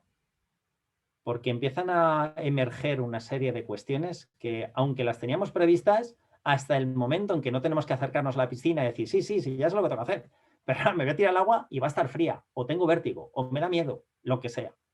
Entonces es muy importante en ese momento utilizar dinámicas que le hagan a la persona trabajar con un plano emocional en donde le va a llevar a romper esa estructura mental que tiene, en donde ese bloqueo que se ha sucedido lo tiene que reasociar a una emoción positiva. Eso lo estamos haciendo en organizaciones y es llevarles a que algo que supuestamente pienso que va a ser negativo, tengo que hacerles ver que va a ser positivo. ¿Manipulando? No. Lo que tengo que hacer es mostrar la realidad y es el hecho de que suponga lo que es una mejora para esa persona.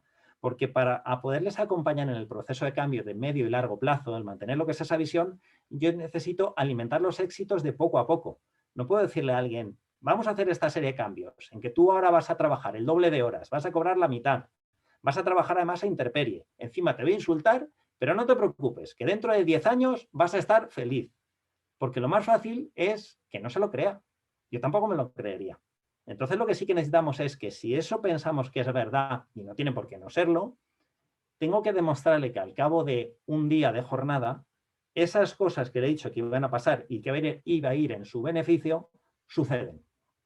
Y para eso tengo que definir muy bien cómo va a suceder. Y tengo que mostrárselo. Y tengo que permitir además que lo comparta. Y tengo además que hacer ver que los intereses que esas personas tienen no tienen por qué ser los que yo he identificado. a lo mejor resulta que sus motivaciones son diferentes. No tiene por qué ser el salario, no tiene por qué ser el horario, puede que sea únicamente una cuestión vocacional o que le apetece permanecer con el grupo de trabajo que tiene o lo que sea, no lo sé. Cuanta más información tengamos y más oportunidades para averiguar qué es lo que motiva a las personas, más fácil es que las decisiones que tomemos y los planes que diseñemos sean los acertados, porque vamos a contar con su apoyo, por su colaboración, con su compromiso desde el minuto uno. Como digo, peor que algo que nos imponen, pues no lo sé, en las organizaciones. Obligados a, no, déjame que yo elija. Y a veces cuando me dejan elegir, esto es como cuando llegas, y de nuevo vuelvo otra vez al tema de la comunicación, llegas a un concesionario de coche a comprar un coche. El vendedor sabe que solamente tiene el coche de color rojo. Y yo voy con la idea de comprarme un coche de color azul. Sin nada más llegar, lo primero que digo es que quiero un coche de color azul y el vendedor me dice que no, que me lo tengo que comprar rojo, durará la conversación un minuto y me marcharé. Lo que hace el vendedor es hablar del resto de beneficios que tiene el vehículo, por los cuales yo he elegido el vehículo. Después lo único es que lo quiero de determinado color, pero yo el coche no lo he elegido por un color. He elegido un vehículo por unas características y me lleva a hacer ver esa cantidad de beneficios. Posiblemente llegue al final a darme cuenta de que lo de menos es que sea rojo, que sea azul. El coche al final estoy convencido de que lo quiero. Ahí es donde yo voy. No se trata de manipular, se trata de contar, de comunicar, de mantener viva la llama. Eso lo tenemos que hacer todos los días. Y ahora decimos, ¿y eso quién lo hace? Ah, es que no me pagan por eso. Lo dice mucha gente al frente de organizaciones. Pues entonces da el relevo para que lo haga otro. Porque quien esté al frente de una organización tiene que liderar. Quien esté al frente de un departamento tiene que liderar. Quien esté al frente de un puesto de trabajo, el que sea, tiene que liderar, aunque sea a sí mismo. Tiene que mantener esa motivación para hacerlo todos los días. Y si no está dispuesto a hacerlo, está defraudando a los demás, a su familia y a sí mismo. Entonces, esto es una cuestión de responsabilidad. Y es una palabra que escuece allí, escuece aquí y escuece en todos los lugares del planeta. Así que ánimo. ¿Cómo cambiar las organizaciones? Vuelvo a la pregunta, las creencias limitantes. Bueno, con mucha paciencia, mucho cariño, pero sobre todo diciendo la verdad y mostrando los beneficios en el corto plazo. Para mí eso es fundamental. Hay que hacer ver que realmente ese esfuerzo y ese, vamos a decir, sacrificio que tengo que hacer por conseguir algo va a merecer la pena y que es real. Y bueno, pues después están las habilidades de quien las cuenta y las habilidades de percibir lo que necesitan los demás y satisfacerlas. No se trata de tener gente caprichosa, se trata de responsabilidad. Bueno, espero haber respuesto a esa pregunta. Gracias, Janine. Y responsabilidad es capacidad de responder, que es la parte vasocomunicante, es decir, que está encriptada en la comunicación, en el proceso comunicacional. Ahora tenemos a Kelly y a Ginelli, y ya con estas dos preguntas vamos cerrando. Ustedes me indican, Ginelli y Kelly, quién va primero. Avancen, por favor, niñas. Bueno, buenas tardes. Muchas gracias, profe Janine, la verdad, por proporcionar estos espacios que una metodología muy diferente, además interactuar con el doctor José Millán, excelente. Felicitarlo también por su conocimiento y por compartir el tiempo esta mañana con nosotros. Bueno, yo tengo una pregunta muy particular que va ligada más al tema de las finanzas. Es decir, cuando uno de pronto va a realizar una inversión, tiene cierto grado de incertidumbre, alguna complejidad, de pronto desde su experiencia, doctor, ¿qué tips o qué nos puede recomendar a la hora de enfrentar esta incertidumbre, pero más en el tema como financiero, como a la hora de hacer una inversión? Bien. Bueno, yo no soy ningún experto en finanzas, así que aquí lo que voy a hacer es aplicar lo que haría en cualquier decisión de inversión, independientemente que sea financiera. Y tiene que ver con la exposición que he hecho antes. Ante la incertidumbre, lo que tenemos que hacer es dar pasos pequeños y sencillos, de minimizar el riesgo. En el fondo eso está ocurriendo en el mercado financiero todos los días. Cuando llega alguien y quiere una alta ganancia, lo que hace es asumir un alto riesgo. Cuando quieres una pequeña ganancia, pues lo que haces es minimizar. Pierdo, pero pierdo poco. Gano poco, pero me permite seguir avanzando. Posiblemente, cuando uno tiene una visión no de corto plazo, sino de medio y largo plazo, es capaz de percibir que a lo largo de ese ciclo van a surgir alguna oportunidad estupenda. Se abren siempre ventanas en donde, wow, esto no lo esperaba y aquí parece que ha surgido un chollo. Entonces, ante situaciones como estas de cómo actuar ante entornos de incertidumbre a nivel financiero, bueno, yo diría que el dinero es de las cosas más miedosas que existen en el planeta. Cuando hay un mínimo riesgo, ¡buf!, nos echamos para atrás. Eso ocurre cada vez, aquí en España yo lo vivo con muchas empresas que requieren procesos de inversión. Y cuando ya lo que es una oportunidad de compra, en cuanto se hacen lecturas y análisis que llevan a situaciones de riesgo, nada. Pero eso acompaña también cuando los entornos sociopolíticos también lo son. Si tenemos que tomar una decisión de inversión en un país en donde es inestable, no lo vamos a hacer. Si tenemos que hacerlo en un entorno, es decir, si mañana, no sé, por no poner ejemplos, vamos a decir que nos lleven a conflicto, me voy a ir a 2 sitios extremos. Si yo tengo que tomar una decisión de inversión en Noruega, posiblemente esté más tranquilo que si lo tengo que hacer en Corea del Norte. Esto sería así.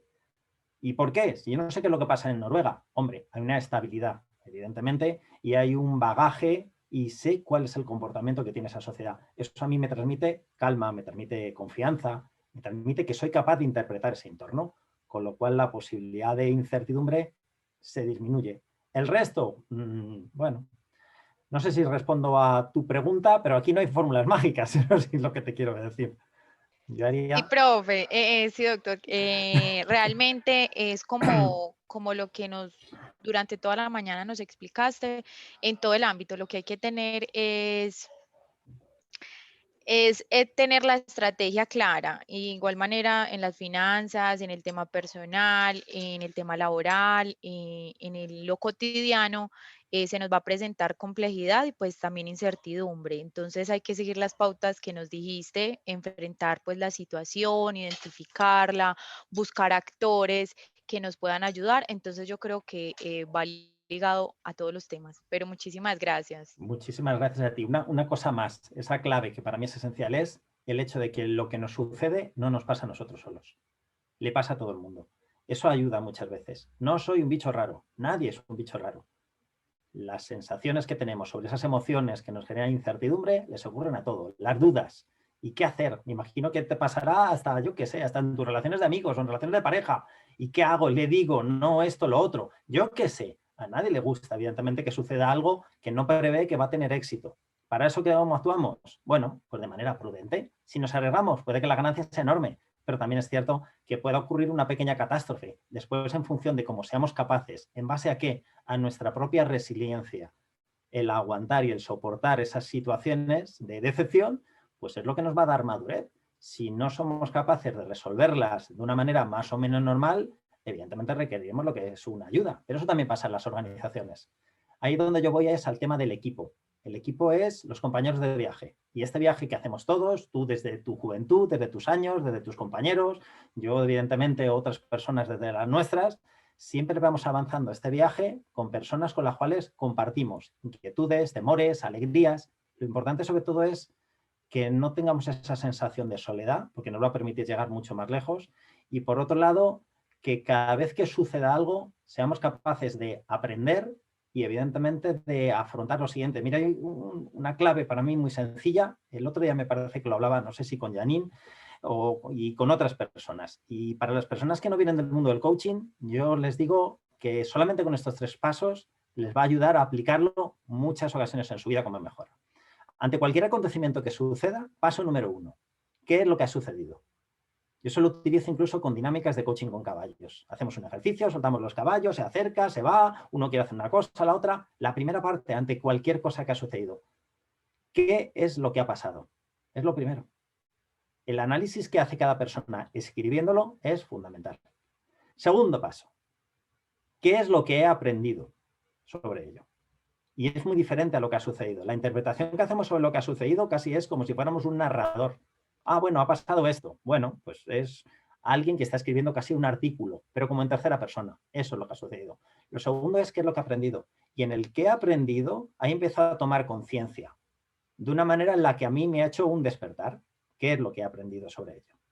Tercer paso, y también es fundamental, ¿qué es lo que voy a hacer ahora con eso? ¿Cómo lo voy a aplicar a mi vida personal, a mi vida profesional? ¿De qué manera esto que ha sucedido y que me ha llevado a tomar conciencia, a tener un aprendizaje, ahora lo voy a aplicar? Y hay un montón de ejemplos.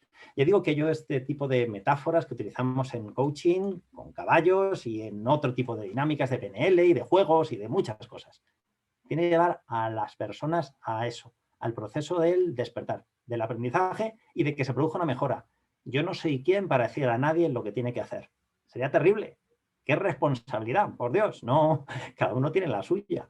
Lo más importante es ayudarle a que averigüe que las soluciones las tiene dentro de sí misma y que las lleve a cabo.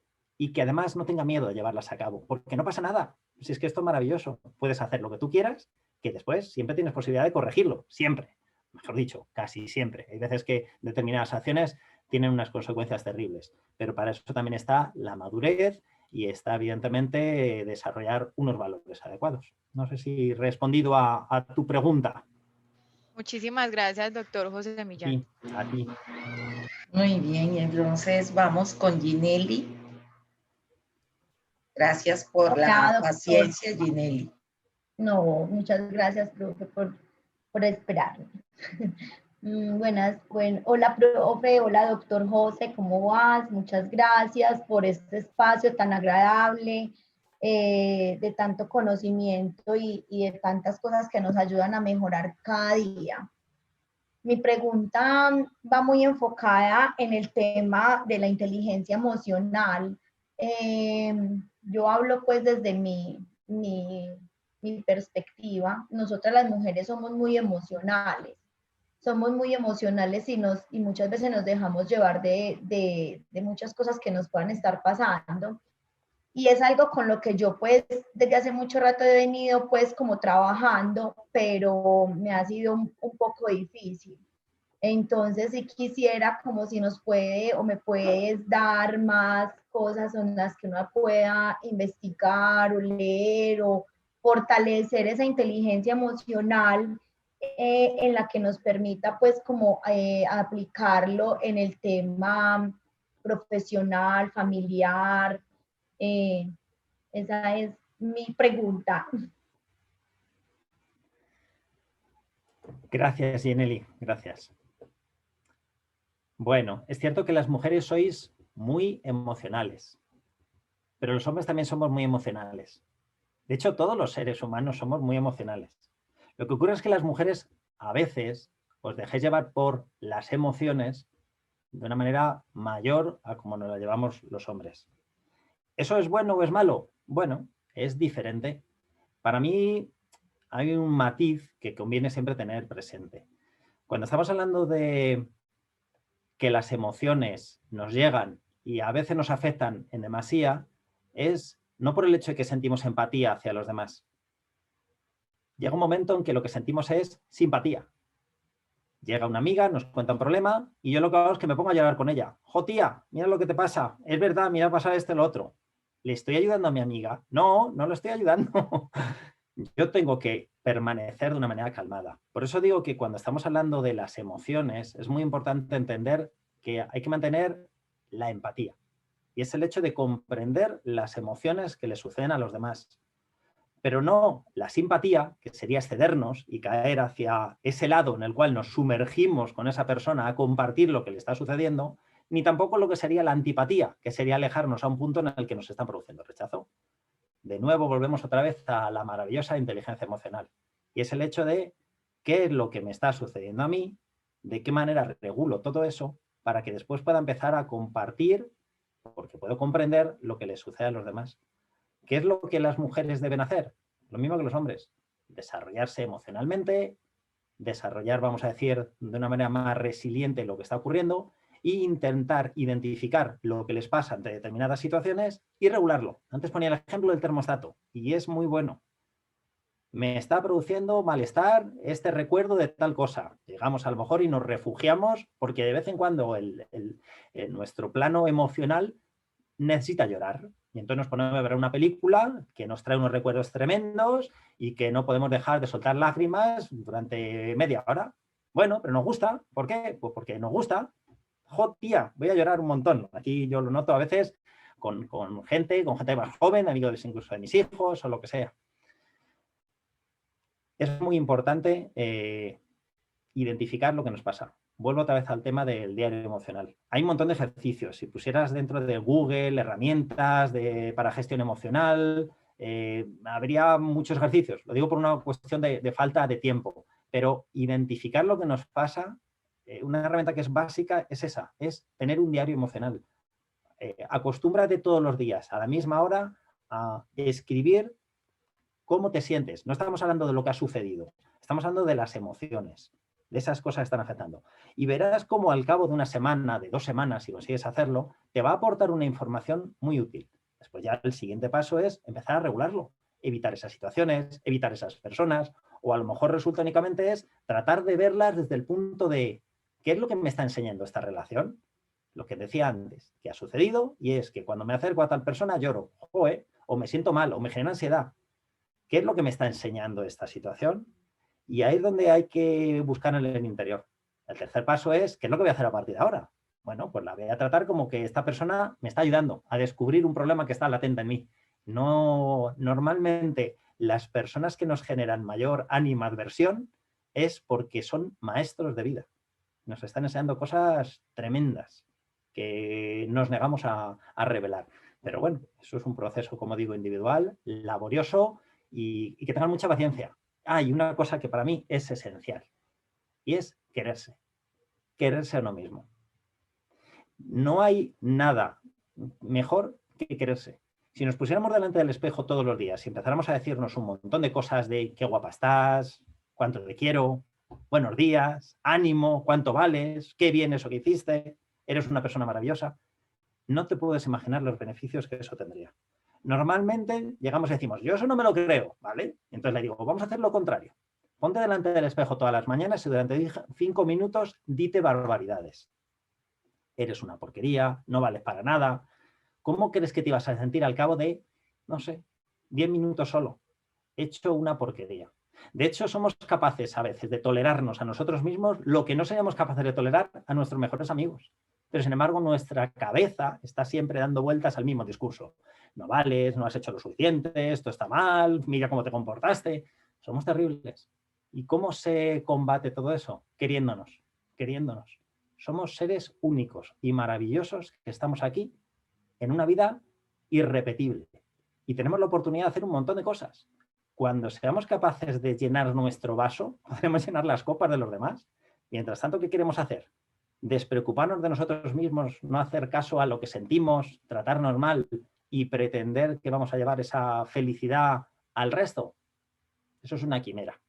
Así que ánimo, no es egoísmo. Estamos hablando de cultivar el amor hacia nosotros mismos para que después lo podamos hacer hacia los demás. Así que ánimo, que tú y todas las mujeres tenéis un montón de cosas buenas para hacer y los hombres las tenemos también. Así que ánimo y gracias. Así es. Muchas gracias. Totalmente, totalmente. Bueno, estamos llegando ya al cierre. Quiero agradecerle nuevamente a José Millán, a Jorge Restrepo, su presencia durante esta dinámica. Si me permiten, quiero hacer 2 cosas nada más, aprovechando que está el doctor Jorge Restrepo, que él sí es del ámbito financiero, cosa que no es nuestra especialidad en el caso de José Millán y de la mía, porque quiero hacer algún breve resumen con apreciaciones y quisiera, pues, si me salgo de la línea financiera, que el profesor Jorge, por favor, me corrija. Fíjense que toda esta dinámica que hemos tenido conjuntamente con José, haciendo la observación de los escenarios PUCA, parte de crecer y evolucionar. Y eso no es algo que está supeditado solamente para nosotros como individuos, sino también para las organizaciones. Todas las organizaciones deben evolucionar porque obviamente las organizaciones están a partir de individuos y lógicamente tienden también a evolucionar. Él nos hablaba de unas dimensiones físicas, emocionales e incluso espirituales, y fíjense cómo también desde los teóricos, hoy día las organizaciones tienen que reconocer los planos físicos, emocionales, espirituales. De hecho, autores como Robbins, en todo el tema de comportamiento organizacional lo están haciendo, y esto no está exento para las organizaciones de corte financiero. También hablaba José de todo este tema de estrategia y cómo emerge inicialmente de la parte de estrategias marciales, ¿verdad? Que luego migraron a la parte competitiva, y nosotros hemos estado conversando un poco en una nueva mirada de la estrategia que ha ido evolucionando desde lo marcial hacia lo competitivo, lo colaborativo, rasgos distintivos que es necesario también para nosotros. Cómo todo esto va al aspecto futurible, y todas las organizaciones desde las orientaciones estratégicas tienen la tendencia de tener un foco de propósito y también ir hacia la orientación estratégica futurible, alcanzar la visión. Y comprender el entorno nos habla de unas dimensiones bien interesantes fuera y dentro, ¿verdad?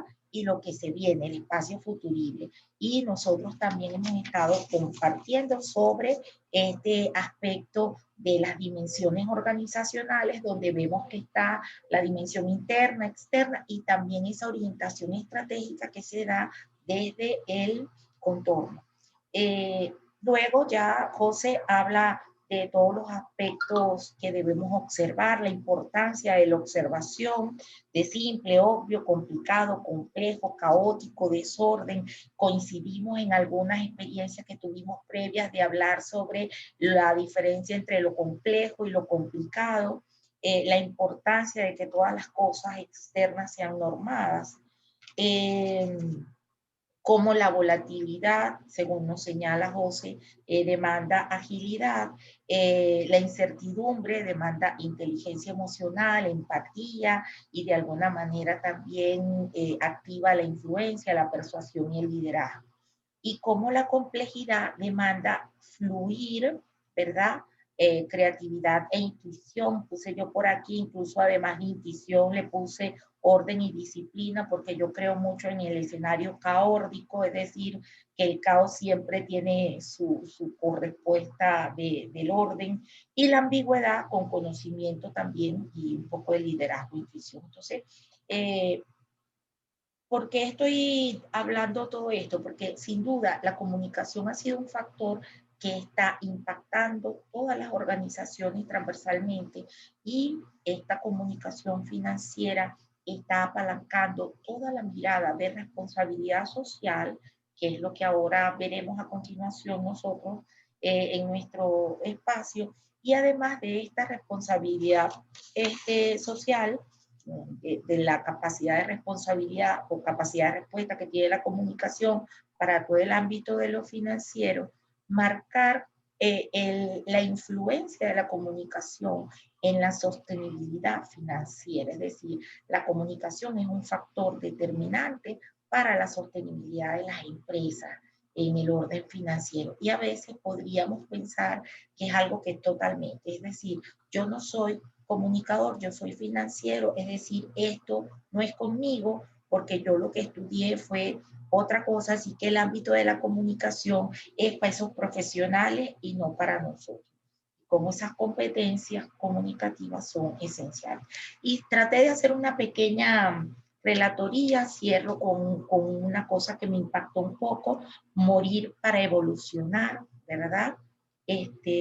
Eso también significa que donde se cierra una puerta, siempre se va a abrir una puerta, porque estamos en un continuo, y establecer cómo es este continuo en el tiempo, en este instante, donde hay una sinergia muy fuerte entre lo espacial y lo temporal. Y cierro diciendo que mi madre de 80, casi 81 años, es una experta en Twitter, en Facebook, en WhatsApp, en llamadas con portátiles, y que es mucho más fácil, realmente ratifico, migrar en las tecnologías para nosotros, los adultos, ¿verdad? Y quizás los adultos mayores, ahí ya no me metan, por favor.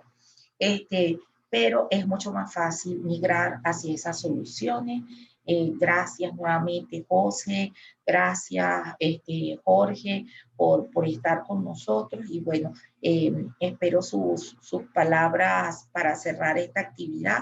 Animo a todos los participantes a que abran sus cámaras para poder hacer un registro fotográfico también de este momento, que nos quede como un bonito recuerdo en la maestría y en este momento para cada uno de nosotros.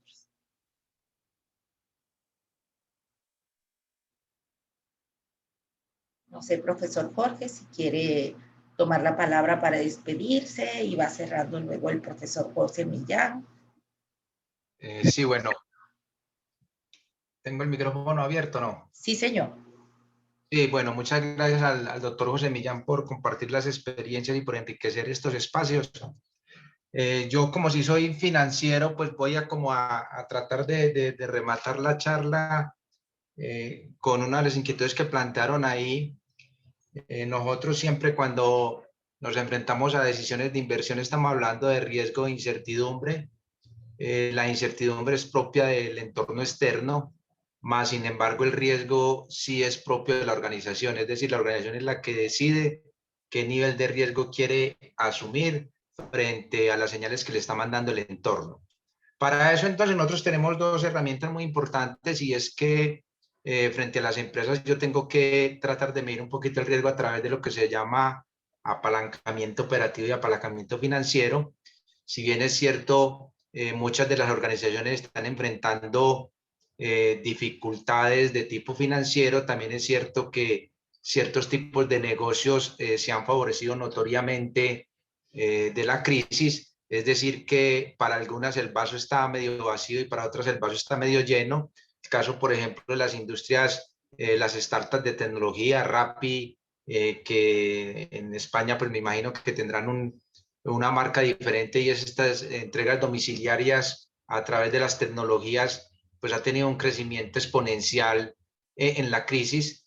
Pero hay empresas que igualmente han tenido dificultades muy grandes, como son los espacios hoteleros. Aquí lo que tiene que hacer usted es reinventarse. Entonces, obviamente, si yo soy una empresa que estoy teniendo dificultades porque las ventas se han deprimido, entonces tengo que manejar lo que se llama el apalancamiento operativo. Es decir, tengo que tratar de pasar mis costos fijos a costos variables para disminuir el costo fijo unitario.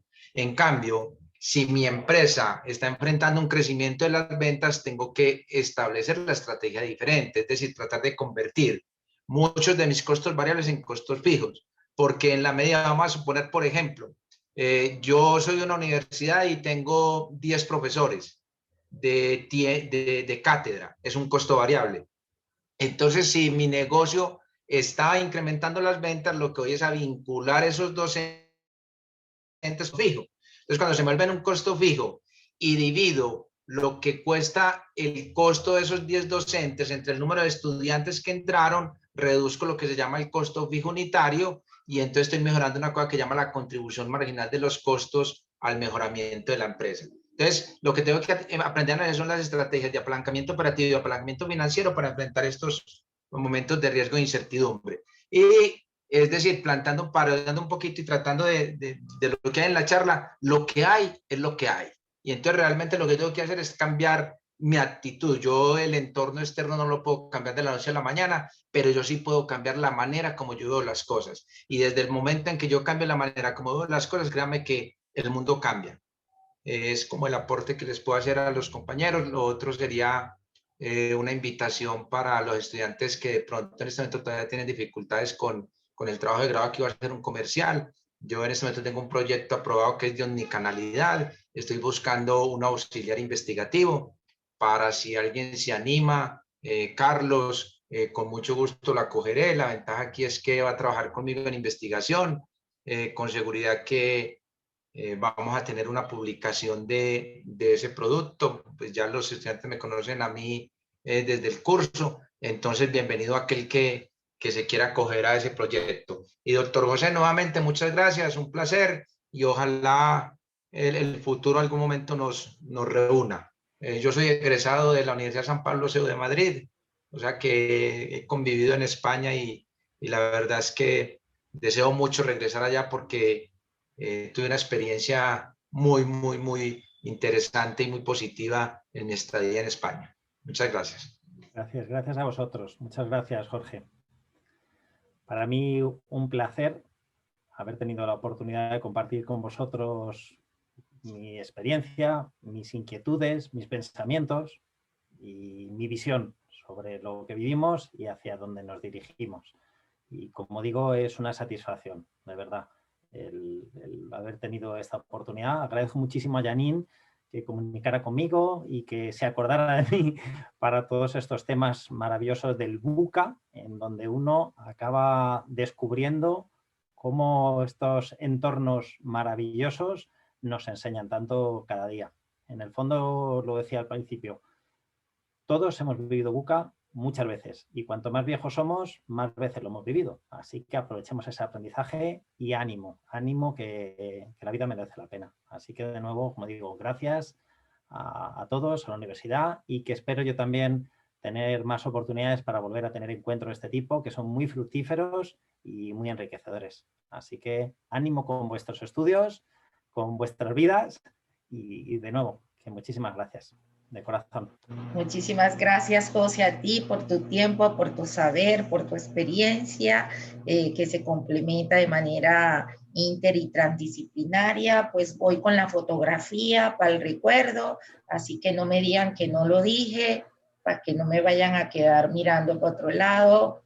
Cuento 3, ajá, 2 y 3. Excelente, muchísimas gracias a todos. Gracias, José, gracias, Jorge. Nosotros nos quedamos un rato más, establecimos algunas pautas para nuestras dinámicas de la clase, pero les agradecemos mucho.